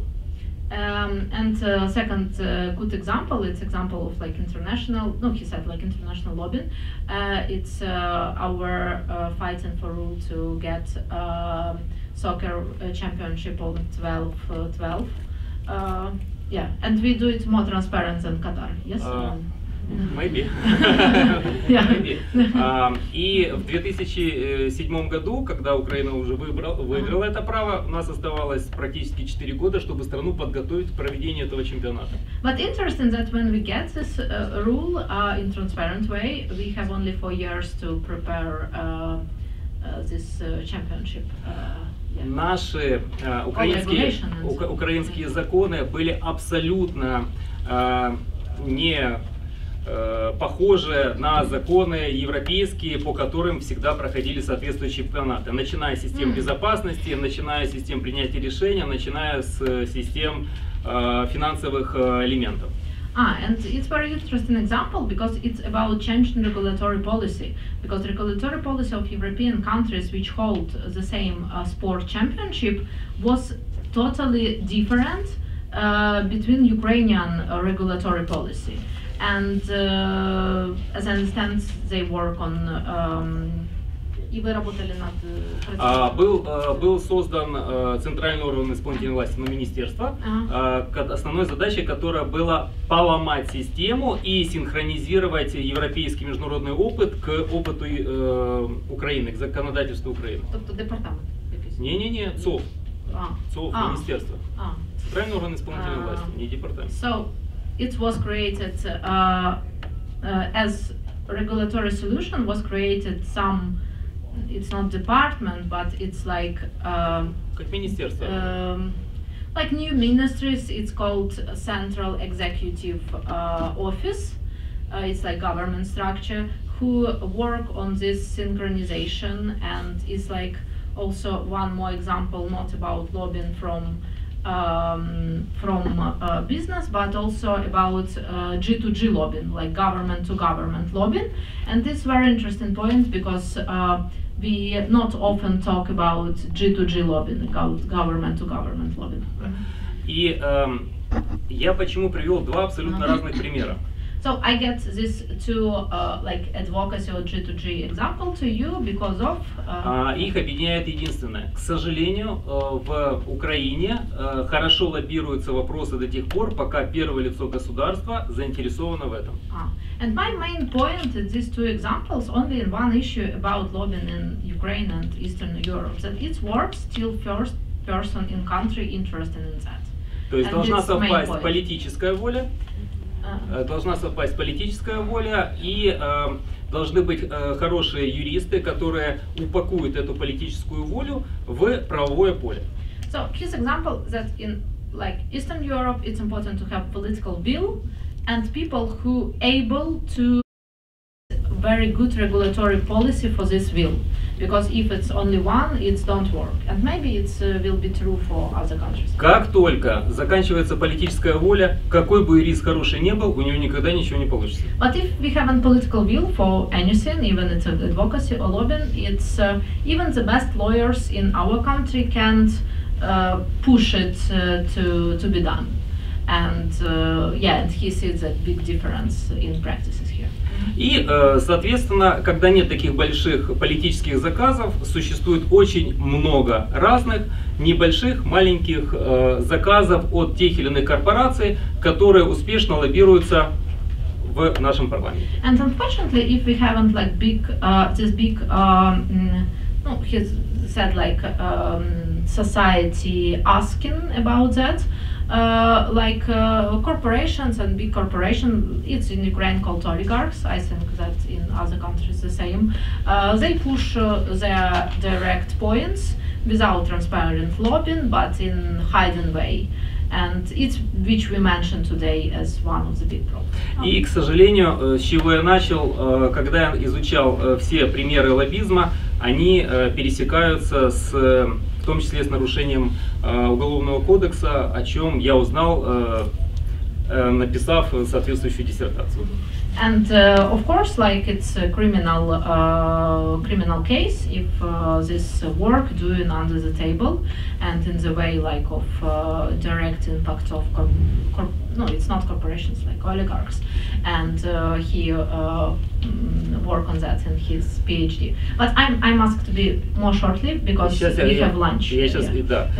Но я уверен, что именно сейчас, когда весь мир помогает Украине финансово и политически, необходимо запускать инвестиционные механизмы, которые сейчас будут работать на то, чтобы создать правила игры для реализации финансовых проектов, экономических проектов и политических проектов. Нельзя упускать время. And why it's important now? Because now in Ukraine we must vote for these transparent procedures, because now it's the time to vote for that, because Ukraine have a lot of international aid and many investors interested in working in Ukraine, and now the time to vote for this law. And I add from me that my father was author of advocacy law in Ukraine, I think like 6 years ago when he was in parliament, but in that period only 90 members of parliament was ready to vote for that.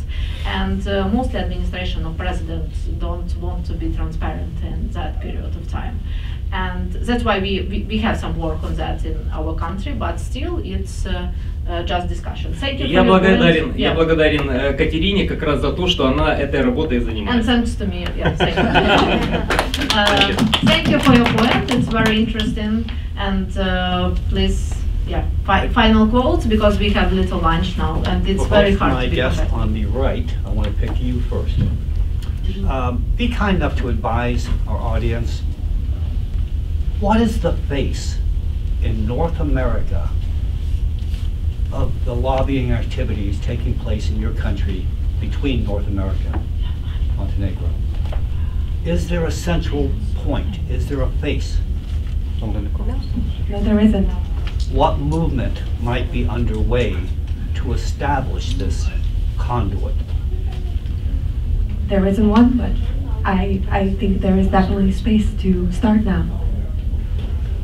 For the business people out there, that's your cue. That's gold mine, what you just heard there. I'm going to ask you the same questions plural, my apologies. What is the face? What is your image, not in DC, in Los Angeles, investors in Boston? If I had to ask any prominent person I know in North America, cite one entity in Kazakhstan that is synonymous with success, great return on investment, that you want on your resume. All of us want resumes that are built up. What can I brand on that resume that you can give me from Kazakhstan today? Thank you, Egan. We were discussing it, right, just a bit earlier, and there is none.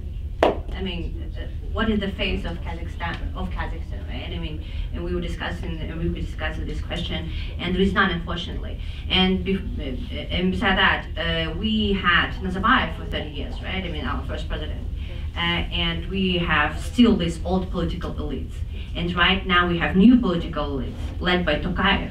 But we also have the third camp, pro-Russian camp. And I know that in Western media it's said that, oh, Kazakhstan is moving away from Russia, or Kazakhstan is slipping out from Russian thumb, right? Or Kazakhstan is, looking west or whatever. It's not. I mean, it's not because 80% of our export oil is going through Russia. It's not that because it's like 80 million tons of oil is pumped through the pipeline going through Russia. And when we're talking about, like, I don't know, Baku, Tbilisi, Ceyhan, Azerbaijan, Georgia, and Turkish, there is no pipeline by sea, right? And it's only about 1 million ton. And like you compare it to 80 million ton, right? It's not because uranium is not ours, it's Russian. So what do we have in Kazakhstan? We totally depend on Russia. And even we are in the customs union with Russia, and Janar was talking about it, right? It means, and there is customs duty regulation. We still pay 85% of our customs duty to Russia, 85%, even though transit doesn't go through Russian territory anymore. We pay 85% to Russia and 6% to Belarus. I can imagine it. So that's why, what is the face of Kazakhstan? We don't know. Like right now, we all hope in Kazakhstan that Ukraine wins, and then we will have an opportunity to break with Russia, to actually look west.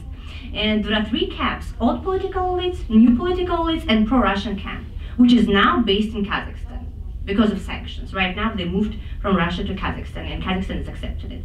So that's why whenever we're talking about face of Kazakhstan, I hope it's the face like Janar's face. The face of, I'm serious right now, the face of people, businesses, because right now, they're taking the hit. Right now, they are really interested in protecting their interests, right? And there are so many associations in Kazakhstan that Janar represents right now today in Kazakhstan that are losing money for real, that are threatened by Russian and Belarusian products. Our domestic industry is not protected at all. And right now they're like, well, who can protect us if not government? And government is not doing anything. And we have three different camps, and we have Kazakh unrest, right? Bloody January in 2022, when people protested and there was like almost overthrow of the government, and Russia intervened.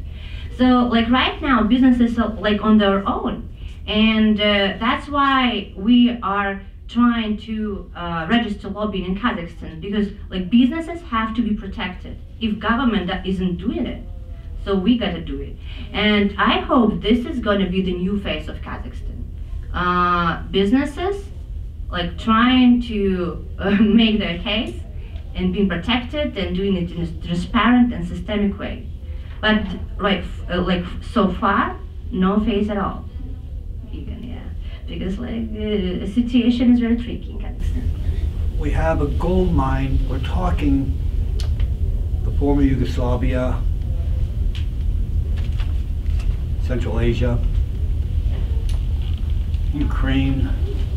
They're synonymous with one another, the same dialogue, different points in time that they took place.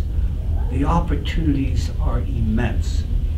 I don't know why our constituency in North America, and let's say the Western Europeans as well, are not yet harnessing that energy. It's conspicuously visible.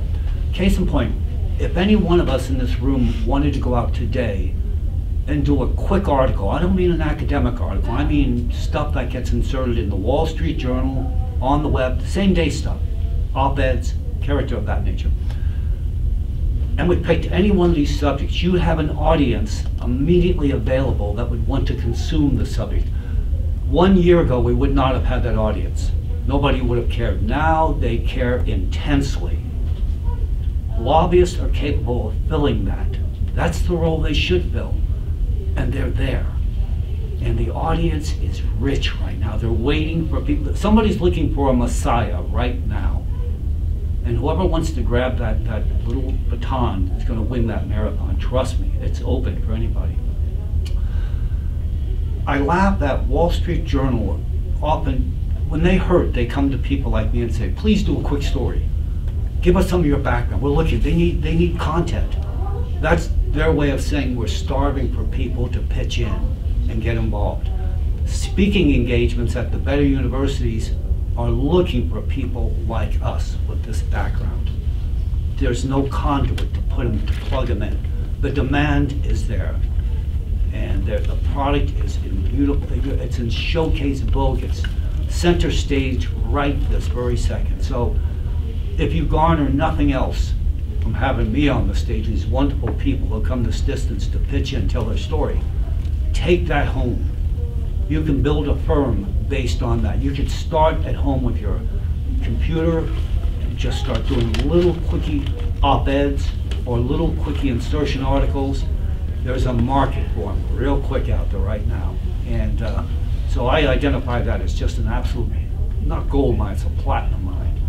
It's there, and you'll never get this again in your lives. I think our time is up.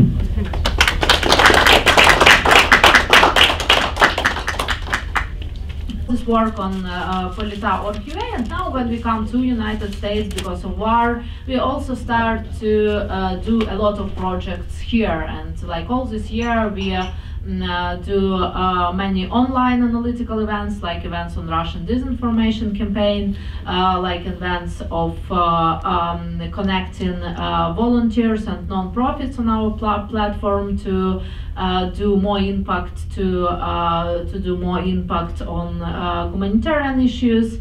And so we decide why not to register this non-profit in the United States, because it's open more opportunities to do fundraising, be tax deductible. It's important for Americans. So we invite also some people from here to board members, and I wanted to share with you some our aims and projects, and know some feedback. Is it a good idea or no? Main aim is, of course, democracy building and transparent procedures in Ukraine and in Eastern Europe and in Central Asia. Our countries have the same problems because we all was, unfortunately, Soviet Union. And Soviet Union not only do famine and kill people directly as Nazi period, but also they kill culture, they kill language, they kill minority practices, which is, if you wanna to talk your language, it's a problem. If you wanna go to your church or your mosque or your synagogue, it's a problem. If you wanna even have your specific foods, it's a problem. So unfortunately, all this now Putin trying to use this pattern of nostalgia to Soviet Union and use this in his Russian disinformation campaign. So that's why we take focus on completely demontage, completely change practices in Ukraine and in all Eastern Europe and Central Asia to more democracy practices and more transparency practices. How we can do that originally? So it's not easy thing to do. We see institutional position of how to do that. So to build democracy, you need institution, because you can't be autocracy yesterday and today you be a democracy. It's not working this way. And for example, you see it in Belarus, so strong opposition, but still authoritarian regime quite strong. So that's why we must build institution. How? Firstly, it's education. So today we also work on education, and why we invite also Ukrainian society here, because we trying to share tools to be effective. It's very good to have right aim, but it's important to have direct tools how to use, I don't know, petitions, how to go to a member of parliament, how to write, I don't know, press releases, how to work with press, how to work with press agencies, how to be opinion leader, how to work on your like personal working on stakeholders map, and so on and so forth. So first of all, it's education to people in Ukraine and Eastern Europe and Central Asia country who want to have this knowledge. And now I'm directly put more than 100 free lectures on YouTube channel, Katerina Adarchenko, and wrote one book about it. So first of all, education. Second, it's systematically work on fighting with Russian disinformation. I think it's one of the most important things because they use bullets, they use missiles, and I know what it's about because like I'm from Kherson, from southern Ukraine, and it's destroyed by Russian aggression. Not so bad as in Mariupol, but it's bad.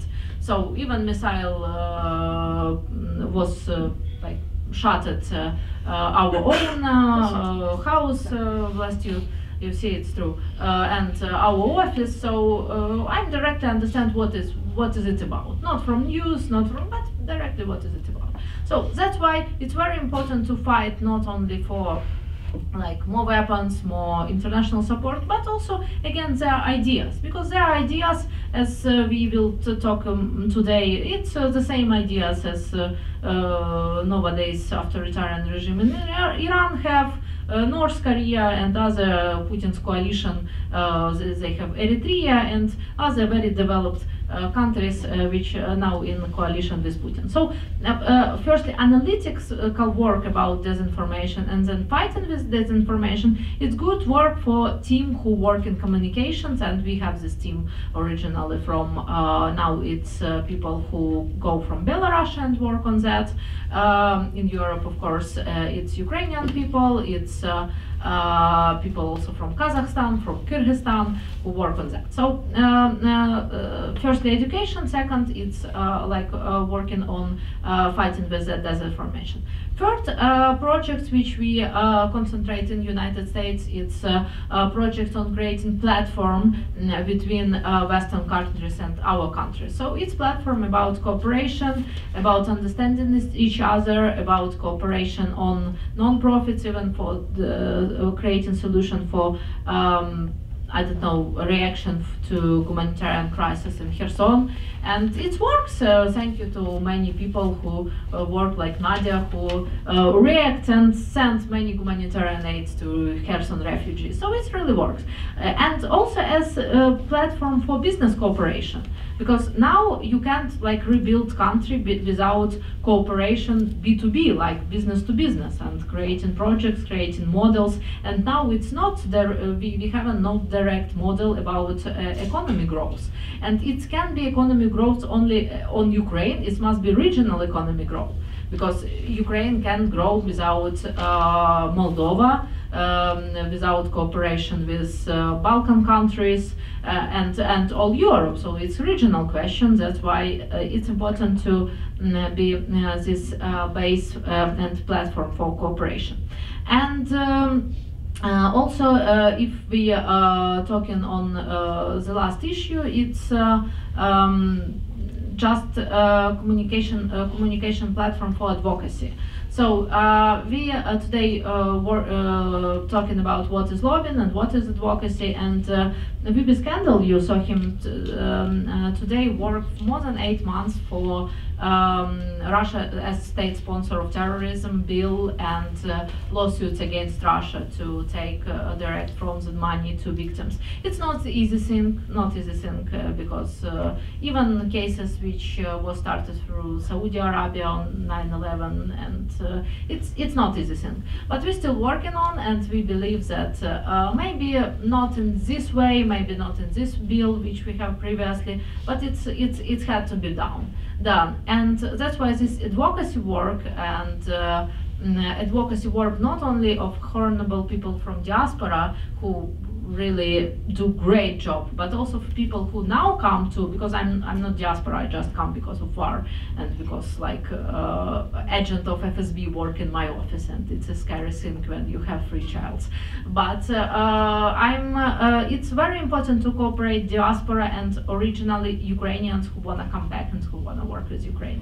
So it's the aim of creating like our think tank, and of course it supports to our minds, to PhDs, to scientific workers who now haven't worked. Let's talk directly that people from universities now haven't any job, any contracts now. So if you don't give to them direct resource for their research, they will go and work in not PhD work, you know, and other not so pleasure work. So that's why it's very important to support minds and to support intellectual potential of Ukraine, of Kazakhstan, of Moldova, who can sit together and be extremely qualified to write direct good documents about economy growth, good documents about structural reforms, because sometimes you just need good expertise. And the difference between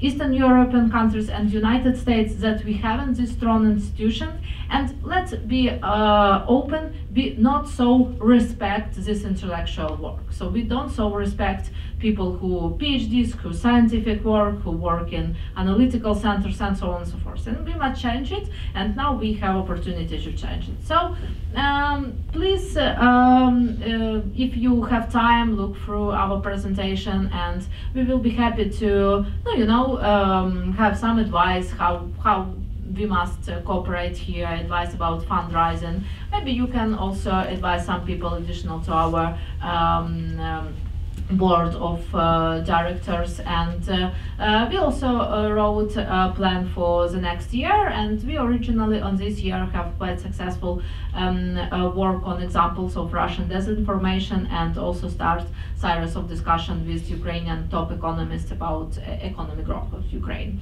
So feel free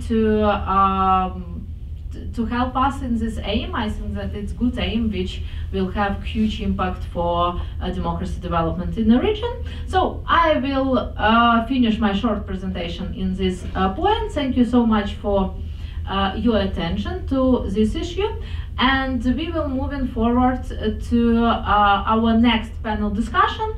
It will be panel discussion about cases, and also about women's leadership. So I invite Nadia. Nadia, originally from Dnipro, it's Ukrainian. Ukrainian town, and now she represents Ukrainian diaspora and U.S. Ukraine activist non-profit. Please, yeah, any. And Nadia and Catherine do any. You can choose any. Do tremendous work because they organize rally every day near White House. Every day rally for Ukraine, and this is only part of our. Yeah, it's very respectful. Yes, since February the 24th, 2022, we, U.S. Ukrainian activists, our non-profit charity organization, has held rallies every single day in support of Ukraine. My name is Nadia Shparinska. I can continue? I'm trying to do it as panel discussion. If I think we will do it together with panel discussion with Sherry Debbie. So today I'm no Sherry from my friends who work with women's advocacy issues and against home violence.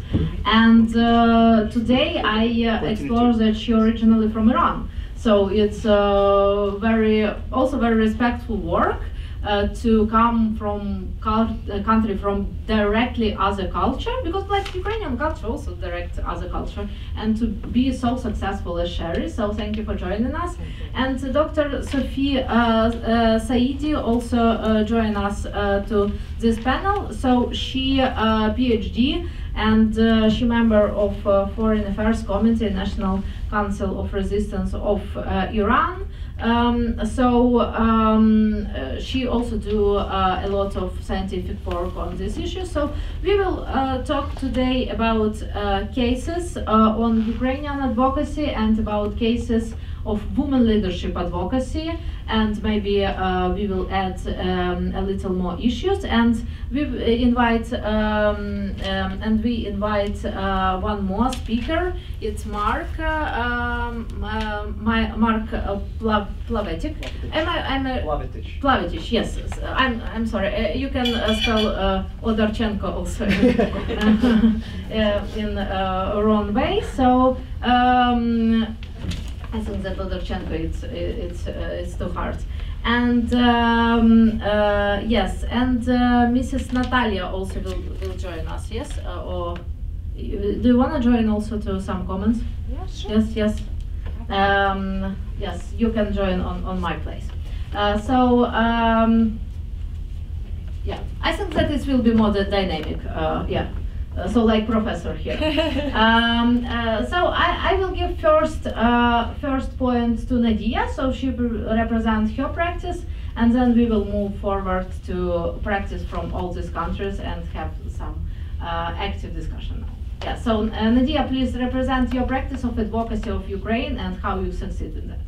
It is only in the past year, since Russia's full-scale invasion of Ukraine began last February, that our organization, US Ukrainian Activists, began engaging directly with American decision makers. Since then, USUA has met with the offices of several dozen members of Congress, both House and Senate. Some of the meetings were very small and casual, with just a couple of people from our organization, meeting with staffers from a congressional office. Most of these meetings have been in the context of large Ukrainian advocacy events, where people from different organizations and states came together to meet with many offices. Last time, we asked the members of Congress to support several acts and resolutions, among which were a resolution recognizing Russian actions in Ukraine as a genocide, Russia is a state sponsor of Terrorism Act, and Justice for Victims of War Crimes Act. The last one was passed, luckily. Since this last year has been educational for us, I wanted to share a few lessons and tips that we've learned during this period.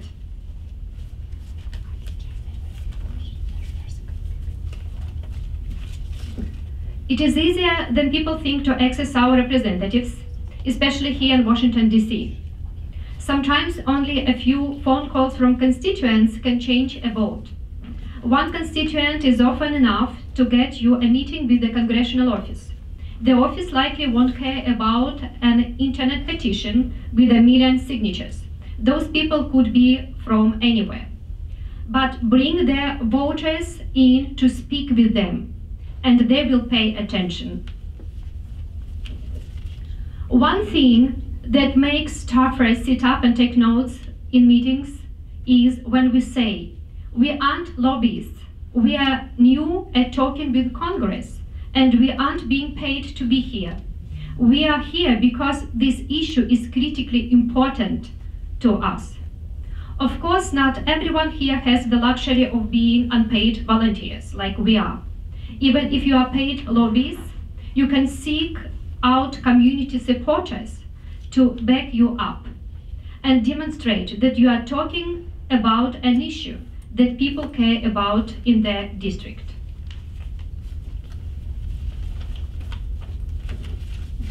Politicians and their staffers are professionally charming people. In almost all cases, your conversations with them will be fantastic. You will feel that you all agree with each other and everything important. Don't let this feeling fool you. Members of Congress and their staffers will often go out of their way to avoid giving you a straight no. When they start emphasizing the many things you and they all agree on, pay attention to what disagreements they might be glossing over. Don't ask yourself, do I agree with what they just said? Instead, make sure you keep track of, did they actually answer my question? Thank you. Thank you so much for your work, and I wanted to pay one more attention that you can join Ukrainian Advocacy Days on Wednesday and Thursday if you want. So it's built for Russia State Sponsor of Terrorism, Anti-Money Laundering Act, which helped to do pressure to Russia, and also additional supply of weapons. So if you're interested in details about these bills and this act, we will provide to you, and it's open event for not only for diaspora or Ukrainian, but for all Americans who wanted to add. So Nadia, thank you so much for your work, and it's really tremendous work when you not only believe in these values, but you work on these values. I also, Mark must be with us in other panel, and you in minority today. Mark, can you please explain how in Horvatia works like lobbying? And also, I know that we changed your panel, so now you also can represent us. What about women's leadership in Horvatia? And we will then compare it with Montenegro. Then we will move on Iranian issues, and Sherry, of course, will present her brilliant practice of this work in the United States. Please explain what's up with lobbying in Horvatia, and how you work with European structures, and also I know that you represent organizations which do some advocacy work for Horvatia here, so how it works. And the last question about Women's History Month, what's up with women's rights and women's advocacy in your country? So a lot of questions to you. Oh, yes, okay, thank you. My name is Mark Plavicic. I am the executive officer for the National Federation of Croatian Americans.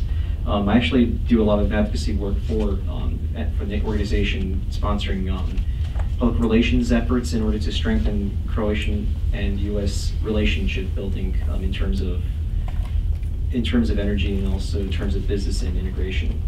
So I'm very appreciative of the National Government Affairs and Professional Association for inviting me to provide a report on behalf of the National Federation of Croatian Americans Cultural Foundation regarding recent developments in domestic and international initiatives.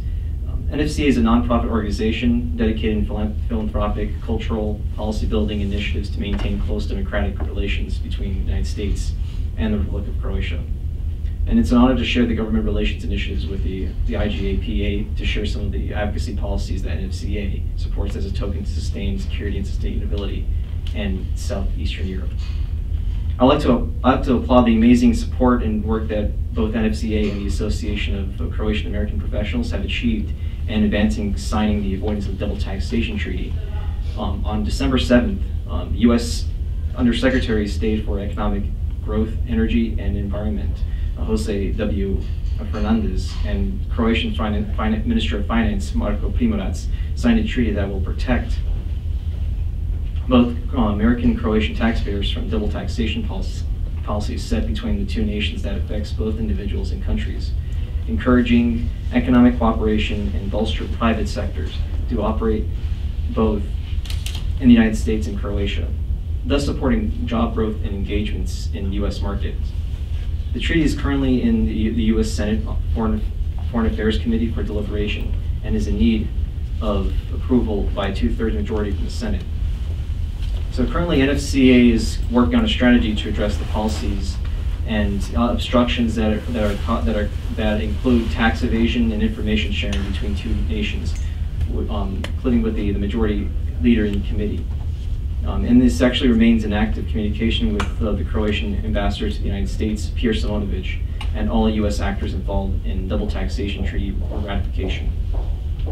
So over the past few years, NFCA has become a strong supporter, along with numerous Southeastern European embassies in Washington, of the 3 Cs Initiative and the Transatlantic Telecommunications Security Act, or the TTSA. 2 years ago, the president of NFCA, Steve Rukavina, sent a letter to to the House Foreign Affairs Committee, Chairman Gregory Meeks, and Ranking Minority Leader Michael McCall for the U.S. to support the TTSA as an integral part of the 3SI. The tangential 3Cs initiative is critical in advancing the importance of investing in regional cooperation for diversification of energy and telecommunications infrastructure sources throughout 12 of the Central European nations, including on the Southeastern Europe, and also to promote connectivity through digitalization, energy, and security initiatives. Among the 12 nations are Austria, Bulgaria, Croatia, Czech Republic, Estonia, Hungary, Latvia, Lithuania, Poland, Romania, Slovenia, and Slovakia. This initiative was set to counter Russia's aggression and the use of Gazprom Energy to coerce their allies, and Chinese expansion of the Belt Road Initiative to compromise European security through telecommunications companies like Huawei, ZTE through weakened deficits from Soviet-era infrastructure. It is important that the U.S. continues to support the 3Cs initiative and help the European Union achieve independence in energy telecommunication diversification throughout Europe and bolster the digital use infrastructure and collective defense of NATO's systems. Along with the 3Cs initiative, NFC supports to engage in the role of strengthening diplomatic engagements between U.S. and Croatia in terms of energy cooperation. And since the beginning of Russia's invasion of Ukraine, Croatia has risen to be a significant contributor of Europe's energy security through LNG terminal on the island of Krk. To increase capacity as an alternative gas supply route for Central and Southern European countries. And they actually increased at least 300,000 cubic meters of gas, and also to bolster their current capacity of 2.8 billion cubic meters on energy diversification within the island of Krk. And it's also being distributed over to Central and Southeastern European countries. So in addition to the 3Cs initiatives, energy infrastructure investments in renewable energy, the U.S. Department of Energy, Croatian Ministry of Economy and Sustainable Development, and the Atlantic Council of Global Energy Center hosted the Partnership for the Transatlantic Energy and Climate Cooperation, the PTECC. The meeting was hosted on March 1st, 2nd in Zagreb, focusing on the decarbonization initiatives for Central and Eastern Europe, strengthening energy security in the region, and creating business engagements with U.S. companies, focusing on clean energy infrastructure. U.S. and Croatian relations in this initiative was confirmed when, on January 4th, U.S. Secretary of Energy Jennifer Gahan and Prime Minister of Croatia Andrej Plenković met to confirm plans to strengthen energy cooperation and also bolster alliance and partnerships.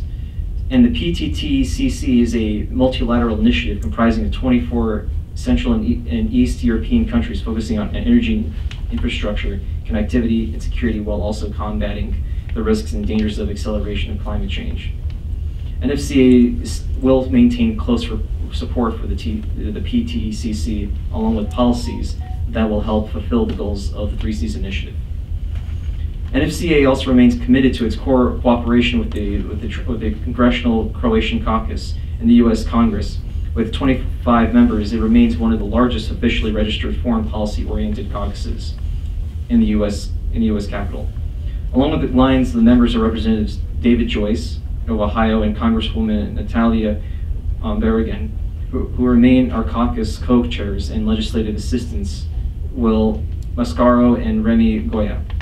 NFCA maintains close relations with the caucus, and as a representative of the public affairs consultant, Joe Foley, who reports CCC developments and international affairs in Southeastern Europe. NFCA will also keep close identification of members in Congress who have an interest in international relations, interests in Southeast European affairs, and in particular add them into our caucus appropriately. NFCA also manages and forms close cooperation with the Central East European Coalition, or the CEC, a bipartisan ethnic community group focused on issues and challenges from Central and Eastern Europe. One of the major issues that my organization remains committed personally is also the interest in the war in Ukraine, which is a serious and tragic ongoing crisis that has catastrophic consequences in European and American national security.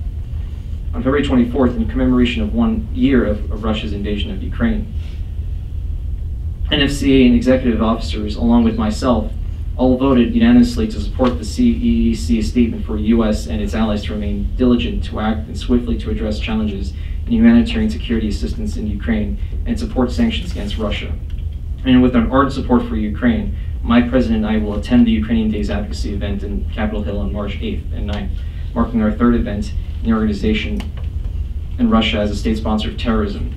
My colleagues and I, along with the several Ukrainian advocacy organizations, look forward to our meetings with our respected congressional members this week and the CCEC hosted Advocacy Day scheduled for April 26th. And the National Federation of Croatian Americans are also very committed in sponsoring empowerment for women as well, and also promoting opportunities. And we also are in close cooperations with the former Madam President of Croatia, President Petrovic, which we actually formed ties and also close relations with. Thank you for these details.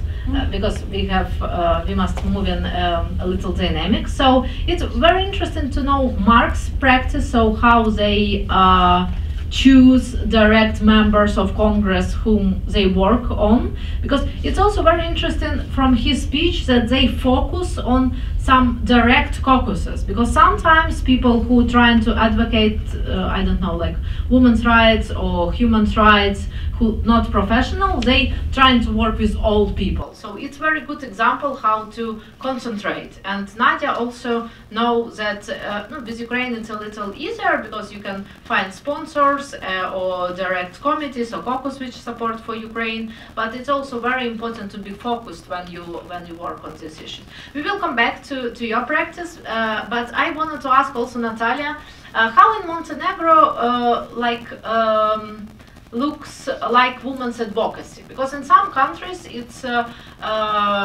more international donor organization work, so like USA give money and people do some work on women's rights.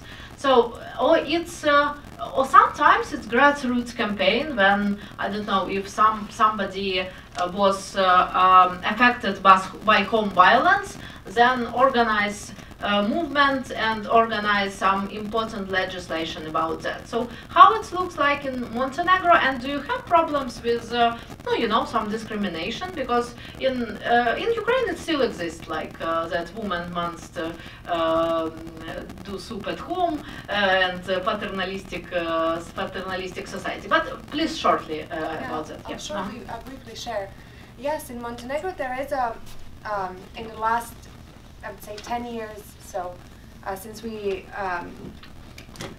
we became independent, there's been, a fair amount of investment in women's advocacy and nonprofit organizations. So there is a network that focuses on women's issues, several nonprofit organizations and human rights organizations, and there is also a safe house that's more grassroots that does an excellent work in terms of domestic violence. So that is already there. And so that has all been done in the last decade or so that the work has started. Of course, there's always more to do, and Montenegro is very patriarchal. But I think also Montenegro has very sort of almost like contradictions within itself, because it's always been a conservative place, but it's also always been the place where women have been sort of the leaders of changing and reforming society. And now it's interesting because in sort of conservative frameworks that was sort of almost accepted. So in some ways it wasn't conservative. So it was this interesting contradiction of being both modern and conservative. But now with everything being so politicized, with Western democratization, we're getting into this almost interesting situation where we're becoming more, in some ways, more conservative, or seemingly more conservative than before, because some things that are considered conservative today, my grandmother would probably laugh at in some terms. So these patterns are really interesting, and I think in the last few years, so these modern hybrid trends, but that are also very sort of reactionary. Do you have quotas in political parties, like the vote for, no, you know, like quotas? Very well represented. Women are very well represented in politics. We've had since always had a strong women's movement. They're very well represented. I think the patriarchy, it's more nowadays that it's sort of like going hybrid, and it's very strange to understand, because, yeah. Let's ask Dr. Saidi about that, because it's very interesting that we have little conversation in coffee pause about traditional society and some traditional values, for example, for people who are Muslims, and in women's rights, because what I know, it's deep respect in Muslim culture to women, but if you ask Americans or even Ukrainians, they see many movies and cartoons that like Muslim people don't give rights to women. So can you explain a little bit about your work, and also about your advocacy work against the Iranian regime, and a little more about your culture, because we still live in some stereotypes, and I think that for the community where all people, I think, have PhD or even master's degree, it's not normal living these stereotypes. And maybe you give to us some tools which you understand as most effective tool for advocacy for women's rights. Thank you. By all means. First and foremost, thank you so much, Katarina, for inviting me to this wonderful, wonderful set of panels. Enjoyed and benefited greatly. But you do realize that your question and questions are phenomenal, but they take a long time. I wanted to also, I take that into consideration. I'll try to respond. I do want to be respectful of the panel and stick to my 5-7 minutes, although I'm going to go through summarizing 100 years of history and women's activity in 5 minutes. That in and of itself is going to be record-breaking. But I'm here, some colleagues are here, we'll be more than happy to answer afterwards, because this would be a very fascinating topic for the audience. You've alluded to the topic of religion, women, the Middle East, Iran particularly. A lot of things are going on, and I'll try to address those in my talk. First and foremost, as we today, on this particular panel, talk about women's leadership, let's just put things in perspective. Now, statistically, worldwide, women represent 6.7% of boardrooms and about 5% of CEOs. As well as political leadership worldwide, women are 22%. So there's a lot of work that needs to be done. But I'm here to tell you that we do have a phenomenal case example with Iranian resistance that is unprecedented in the world, documented, and fortunately we can share some of that with you, with the audience, to answer your question, both in the context of political leadership as well as in the context of religion, and which is the prime example of fundamentalism in Iran. Irrespective, it's not obviously representative of Islam and what we know in other regions of the world, and what we're exposed to in terms of what Islam in and of itself stands for. So having said that, this is also very momentous that we're talking about women and women in leadership, particularly because we're 2 days away from March 8th, which, as we all know, and particularly ladies know, and I'm sure gentlemen who support ladies know and are aware that it is the International Day of Women. How momentous it is that we're talking about women and leadership, as well as in our particular case, what's been a phenomenally worthy news highlighted around the globe is the events in Iran, which is spearheaded by women. And it is unheard and unprecedented that you have 2 revolutions in 1 century, in 1 country. And I'm old enough to have witnessed both, and which is the second one we're coming to. Mahsa Amini was a young woman, as we know, covered in the news very briefly for those who do not know. In September 16, she was killed basically because of the supposedly improper veiling, and that has sparked in 282 cities in Iran, a mass uprising, again unprecedented simultaneously, which up to now we're in the 7th month, it's 172 days. We have 30,000 that have been incarcerated. We have 70, as of today, we have 750 that have been killed. We have the youth who were directly executed just because they took participation of the protest. So this has been unparalleled in terms of university students, elementary schools, you name it, have been participating, and it continues up to now. But there is a history to this. This was not overnight, and I'm going to tie this in very quickly to the topic of women's leadership. There is a history of women's participation in Iran in political change, which starts with 1905 constitutional revolution. Women also very heavily participating in 1953, which led to democratic government, and then the U.S. coup of Mossadegh, the only democratic government in any Iranian history, which lasted maybe 4 years, and the subsequently Iranian revolution. None of the rights of women were particularly right to vote were given until maybe 1963. So nothing was guaranteed. But the beauty of what happened was that these were not, futile. So basically, we had Iranian opposition, which is the National Council of Resistance, being birthed out of the Mujahideen 50 years ago against Shah, and then continued till Khomeini. Women played a central role in there, and it was given priority. So they realized, and here's the point with Islam, here's the point with fundamentalism and the hegemonic power of Iranian women in the resistance movement, that as long as you're faced as a woman in a country that has both not only a dictatorship and theocracy in power, but also it has direct policy of gender apartheid against you as a female, and all the laws are embedded to work against you and subjugation of women, then you really definitely have this powerhouse of women who are fighting against this dictatorship.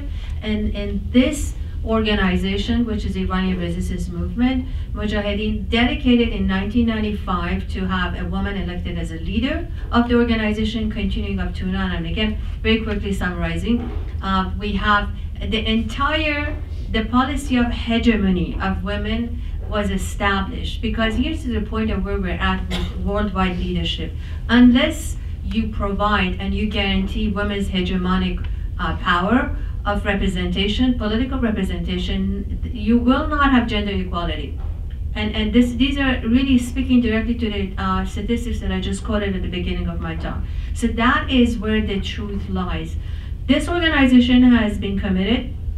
The central command leadership of Mujahideen right now has 1,000 women in the leadership. Entire leadership is hegemonically by women. And male members are phenomenally good participant and advocates of women's leadership. They understand this, nothing has been forced upon them. They realize the contribution they're making to the future of Iran and country and worldwide, because this is the prime example that has never existed before.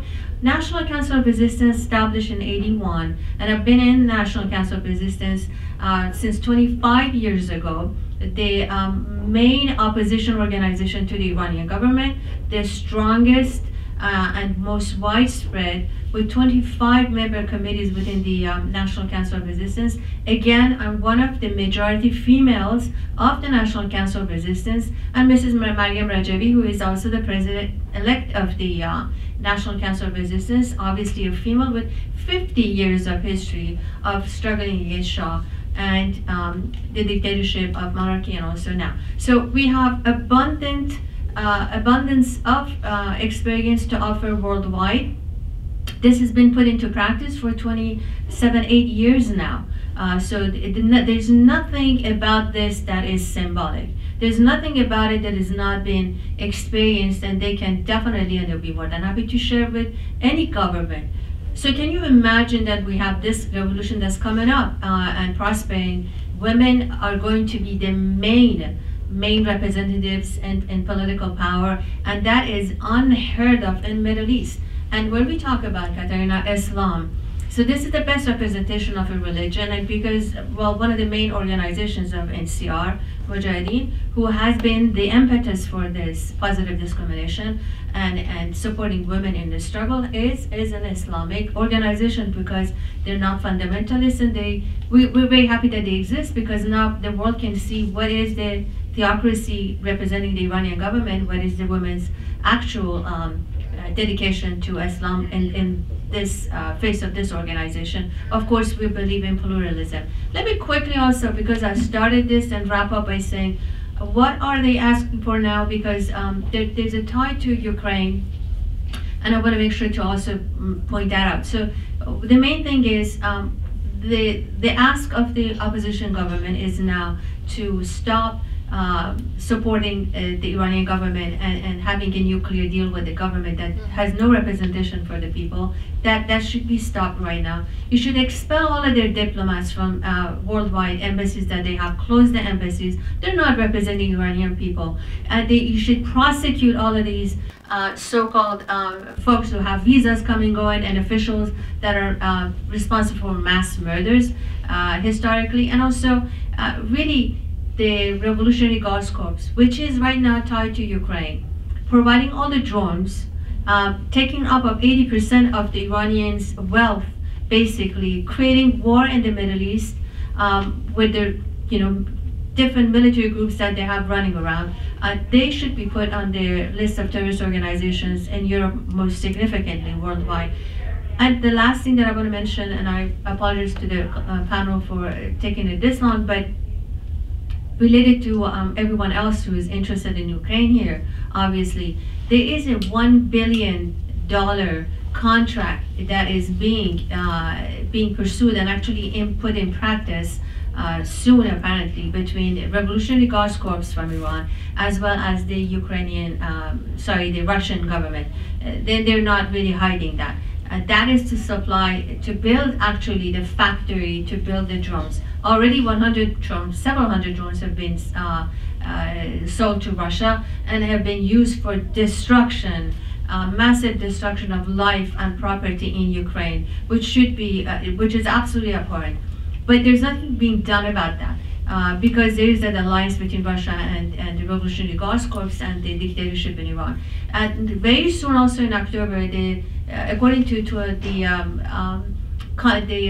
resolution 2031, there is a possibility of, which is actually coming to an end, the missile technology that's being banned on the Iranian side, and that is a sunset clause. So in October, Iran can provide actually the missiles to, and there are very intentions obviously to do so to Russia.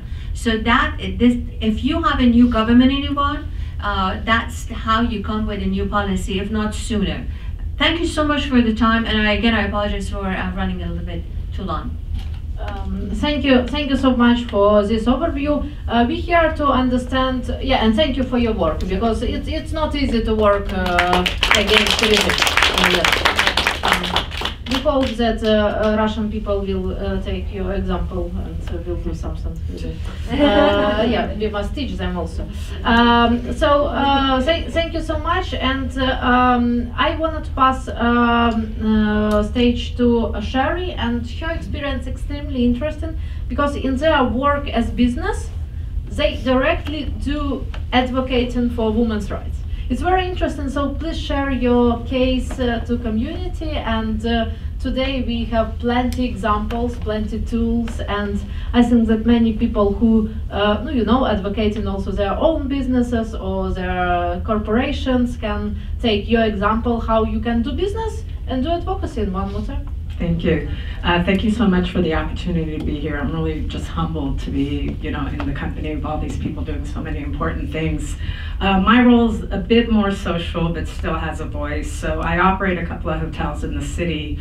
One of them named Hotel Zena, which I believe is the first of its kind, and it's a hotel that is absolutely dedicated to women, empowering them, and really shining a light on all the contributions women have made in history, current times, throughout the world. So for us, it's a really fun project because we're able to activate our space, do programming, and always focus on things that empower women or give them opportunity. So my role, it's very, you know, in the hospitality industry, you get worked, right? You get worked well. It's 12, 14-hour days, and you don't always have the opportunity to, you know, have a passion on the side. So that's the first time I've been able to incorporate something I feel really strongly about into what I do on a daily basis, and it's part of my work. So for example, Women's History Month is big for us, right? So we plan activations and events, and one of the things we promised to do this year, it's our slogan, is lift women today and elevate the future, right? Because we know every time women have, you know, opportunities, it's passed on for generations. So a big event we're doing this year, and this is the example, is International Women's Day. We decided to put our money where our mouth is, and we're partnering with 5 different organizations that all in their own way are supporting and uplifting women. It's an organization named Sudara, who employ people in India so they can pull them out, or not people, but women in India, so they can pull them out of the slave trade and provide opportunity. It's an organization called Everybody Water, and this organization provides water infrastructure so women and children don't have to spend 24 hours, you know, getting water just to survive, so they can go to school. We have Thrive, which is focusing on hospitality, and of course White Ribbon, which you've heard many times today, that'll also be a big part of that. So our commitment is to continue to provide exposure and a platform for these organizations, and, you know, to partner with them, not just talk about it. So while it may cost us a little bit more money to utilize Everybody Water or to buy, you know, some textiles from Sudara, it's worth it because we know that it's going to have a longer impact for what our goal is. It's to continue uplifting women, because we all know the world will be a better place and will continue to grow in the right direction if we all play a role in it. So I think that's it in a quick chunk. Very shortly. So thank you for your work, and yeah, you see good trends that even the best political managers work with women's presidents. So in Eastern Europe, it's direct trend. So 1 minute question to you, and it will be last question to this session, and we will move into a side event, which is also about advocacy. So first event for Mark. It's just 1 minute answer. What's the main tool in your country, which you originally or which you work on, it's most effective for advocating women's rights? Maybe you know about this. If no, it's also okay. Yeah. Well, also just the fact that we also have to celebrate the fact that that Croatia recently had a female president, one of the first female presidents in the Republic of Croatia.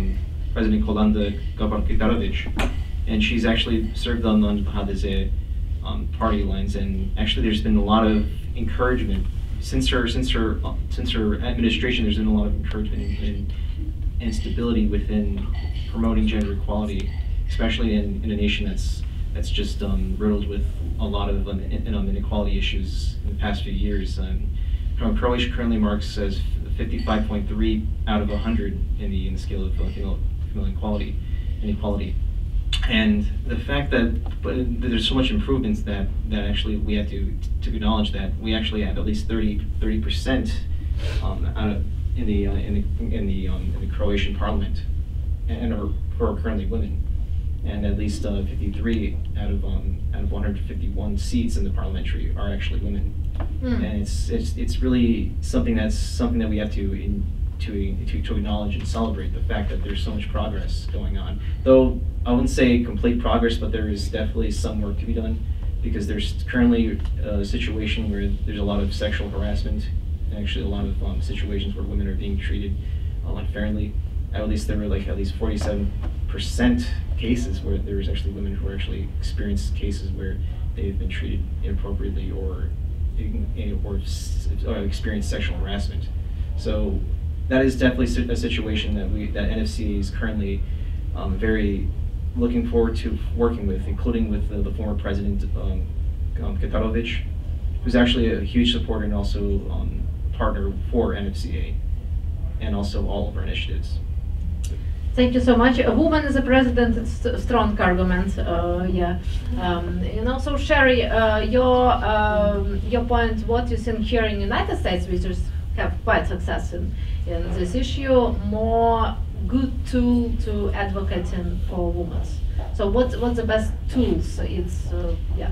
I think you know, it's so many layers of it, right? From an employer standpoint, it's about making it a priority. It's about, you know, blind resumes. It's about giving people opportunity within the organization. I think, you know, we also have to take some of it on personally, right? We've, a lot of us, at least here in the States, historically, you go through school from from kindergarten to 12th grade, there's not a lot of women in history, or so the stature of men is really prominent. So it's, you know, it's kind of easy to believe we don't have much to contribute. So I think education is a part of it, but I also think that I know myself, and I know many women that I've worked with or talked to, there's always this kind of self-doubt that comes from it, and I think we need to learn to take more risks. And what is the, they say men will apply for a job if they feel 60%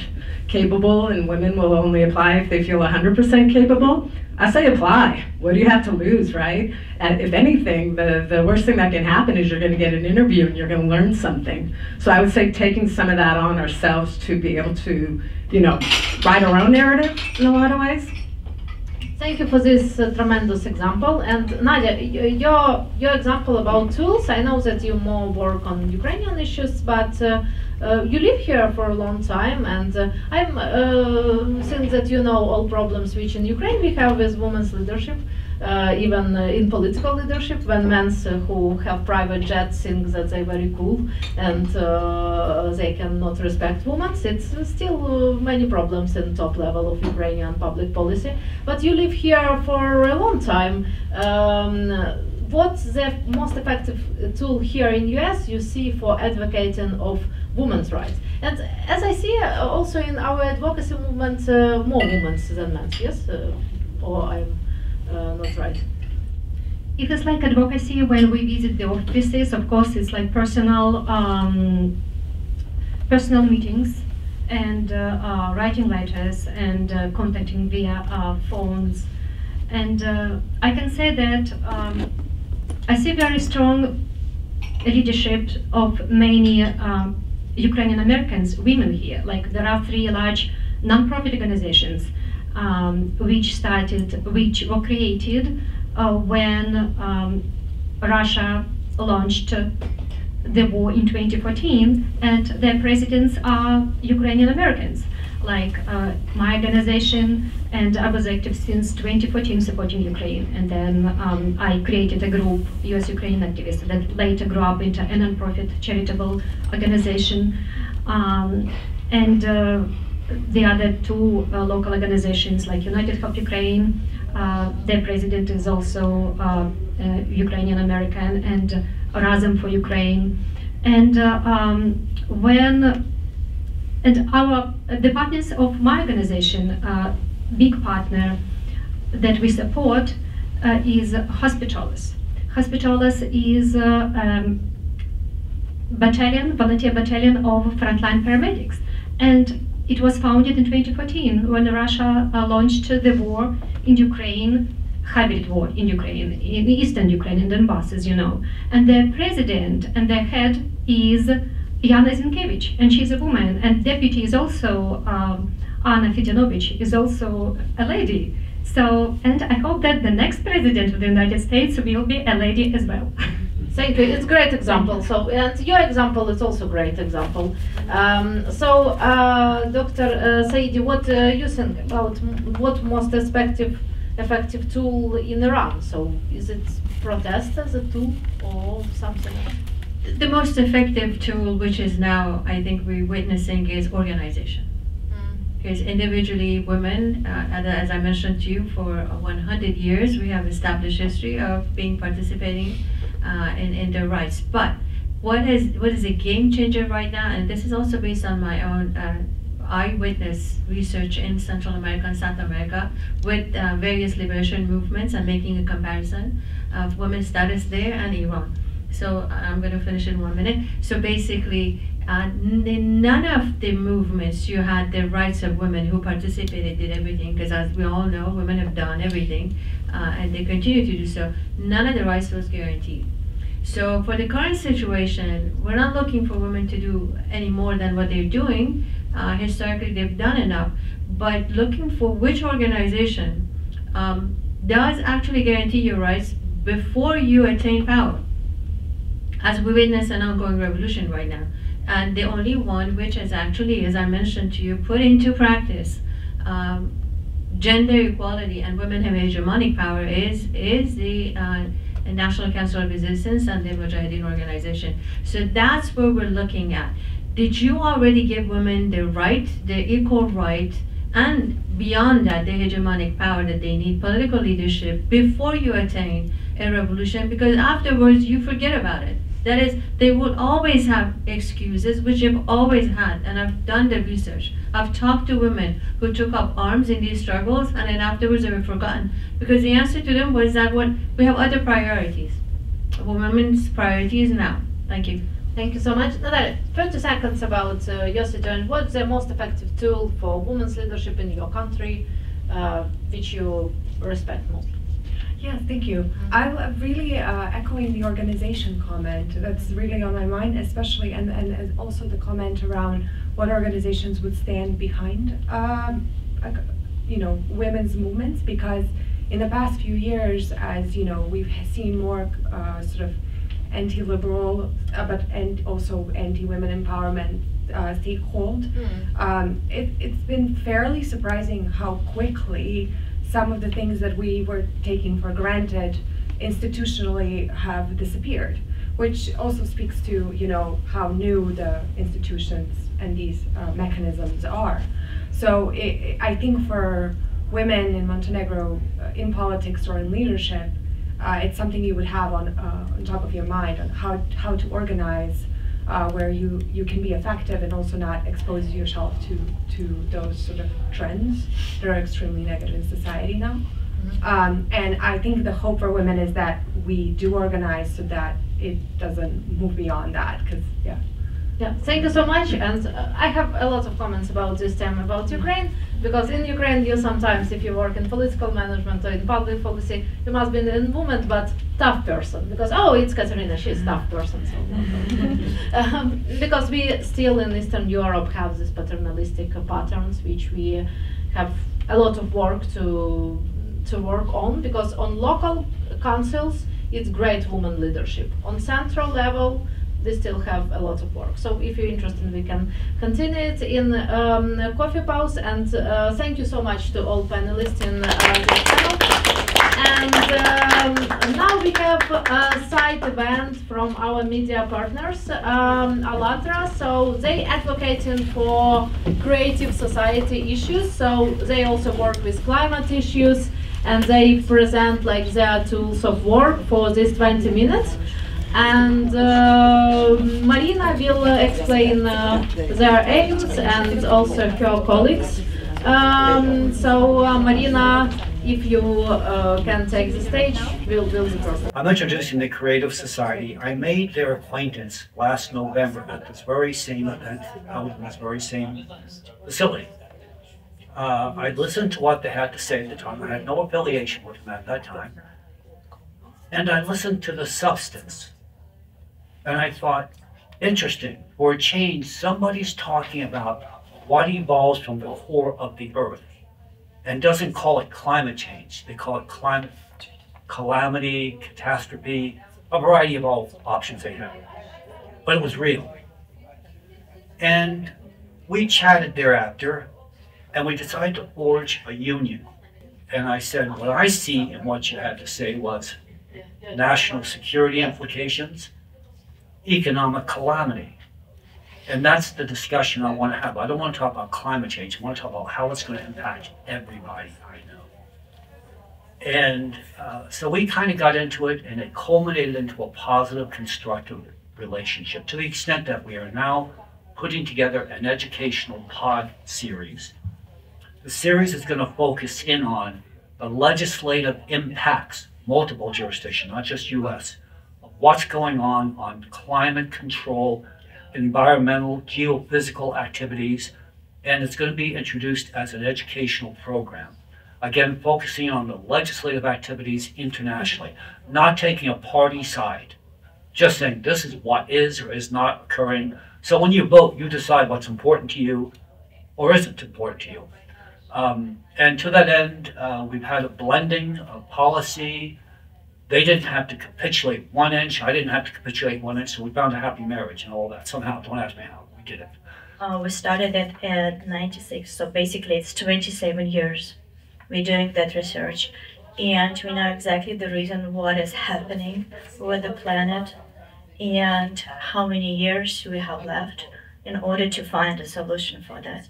And we understand very clearly that in our current format, we will not be able to find a solution because solution depends on unity of entire humanity. I see how many problems we have in the world today, and I understand that the only change we can make is to change the format of society from the one we live in today to the creative one where human life is of the highest value.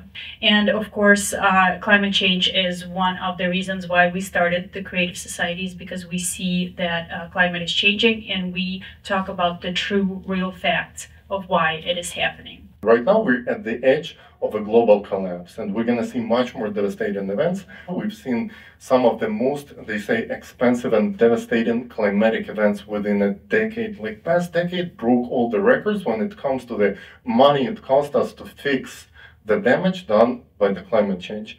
And by our projections, by the very end of this decade, before 2030, we will hit the point where world GDP, all our money we're making together, will not be enough to fix what has been damaged within 1 year by the climate. And that's when we will see not hundreds of millions of climate refugees relocating as they do today already. We will see billions of people relocating. If we don't take action on this today, it will be a global collapse. And this is exactly why we are here presenting this solution. It's not because we're trying to promote our brand or this badge or something. It's because this is the only viable solution in today's situation. It's about unification of humanity on the universal value, the value of human life. Only that we will see that we have humanity in which scientists in different countries, instead of working on new ways to deliver super effective weapons on the other side of the planet against the very same people as we are, instead of that, they will be working on the solution to stop something that will affect very soon all of us. There's absolute greatness in what the gentleman said. If you want to sell a message, the crap's on your doorstep right now. You don't have to convince anybody it could happen. There it is. So I'm saying that's my timing. Why get involved now? Because the timing is right. 20 years ago, I might have said, well, I want to go skiing this weekend. I haven't got time. Now it's like saying, no, this is what you pray for. If you want to deliver a message, people will listen, even if they don't agree with your policy. You don't have to go in there and say, I'm a Democrat or a Republican or otherwise. You can go in and say, we got a problem that's going to hit that shoreline of yours and that hotel's going to go down. Luxembourg, of all the places on earth, is one of the first countries to say, we got to do something about it. The green exchange, the stock exchange, preeminent. They are the leaders on the subject. Probably the most aristocratic place on earth is Luxembourg. Dynamite place, but you know something? They are leading the message. Cambridge University wouldn't touch this subject a decade ago. Now they're preeminent. So I'm looking at all the players. You don't have to go out and say, please believe me. Now they're saying, what's new? So I talk with these people because I come from a different game, different plateau. And they're anxious to work with us. And I just sit there and say, okay. So again, I reiterate, our mission is to put this legislative tool out there. Why did we pick that arena? Because nobody else can touch it, will touch it. It's delicate as hell. And you know something? That makes it so sexy to me. It just turns me on to go, okay, now we can dominate. And so, and this team is flawless now because they're dedicated. We only have one main enemy, and it is climate change. It is not the climate change that we think about when we talk about the green energy and CO2 and things like that. It's a lot it's a lot worse. It's, destabilization of the core that happened in '95 that we talk about at our forums. Actually, we had a forum called Global Crisis, Our Survival is in Unity, that took place in November of last year, where our scientists spoke about this problem, spoke about what happened, what's going on with the climate, what's going on with the core, and they also talk about the timeline, how much time we have. And unfortunately, actually, this is a main point, what happened in Turkey and Syria. Even at the forum, it was predicted that the earthquakes are going to get worse, that the intensity and the frequency of the earthquakes is going to increase, and we already see it today. So far, everything that was predicted at the forum in November of last year is coming true already. So unfortunately, and it's sad for us to say, I'm sure you guys feel the same way, that unfortunately all the predictions that were made by the scientists of the Creative Society are coming true today. Creative Society started with the research, with the climate research, when we realized, not we, but scientists of Creative Society realized that problem is very big and we will not be able to find a solution. And then we started to research how we can unite all scientists and put them around one table and give them all the resources in order to find a solution. And then for 10 years, we were doing social survey around the world, asking the people in what kind of society they would like to live, in order to really understand the request of the regular people. We also studied all the historical mistakes that we have in our society. We understand clearly why do we have wars, why do we have conflicts in our society, and we understand how we can avoid it. And that's how the Creative Society was founded. May 2019, we have our first international conference, Society The Last Chance, when we stated the question, if we all people and we all would like to live in peace, and we all would like to be happy, why we still have wars, why we still fight with each other, why we have division and violence in our society, even in the family. And the question was, that's the format, that the consumerist format that divides us and force us to fight and hate each other. And we understand that without changing this format, we will not be able to fix anything. Because every time when we realize we have a problem in our society and we try to fix it, but we're still acting in the current format of our society, we are not fixing the root of it. And we will never be able to fix it once and for all without fixing the entire system. And we need to change to Creative Society as soon as possible, because we have very limited time to act.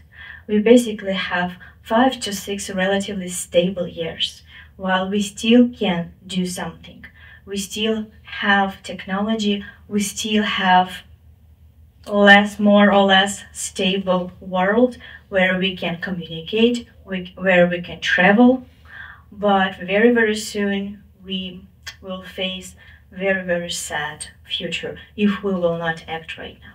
We making research not based on someone's financial interest or some group lobbying certain things, but we taking a very comprehensive research. I've been interviewing specialists in all fields of scientific research when it comes to climate, and not just our atmosphere, but also geophysicists, people who study volcanoes, and what we found out that they are very specialized in a very narrow area, and that only probably Creative Society is the only group that takes a broader look and puts all the pieces of the puzzle together. It was the only model that offers a way out, a clear strategy of legal actions that have to be taken to actually move from the society where even implementing new technologies only hurts our society because it leads to technological unemployment, to the society where technologies are pointed at opening the best potential in every human being on this planet, and where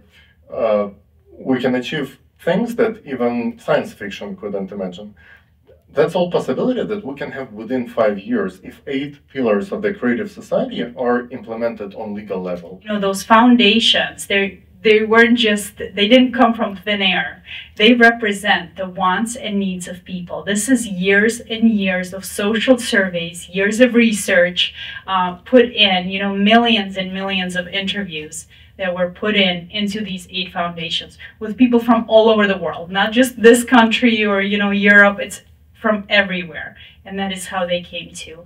In each country there are procedures, and you know the best thing that in most of the countries of the world, the source of the power are the people. Constitution of the US, the first 3 words are the most powerful, we the people.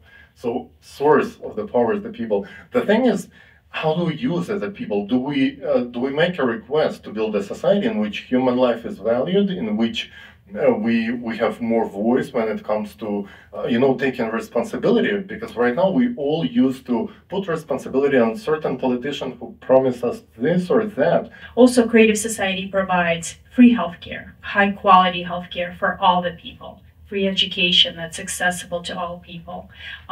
You know, there's a lot of benefits that people can have, including universal basic income. We talked about technologies such as fuel-free generator.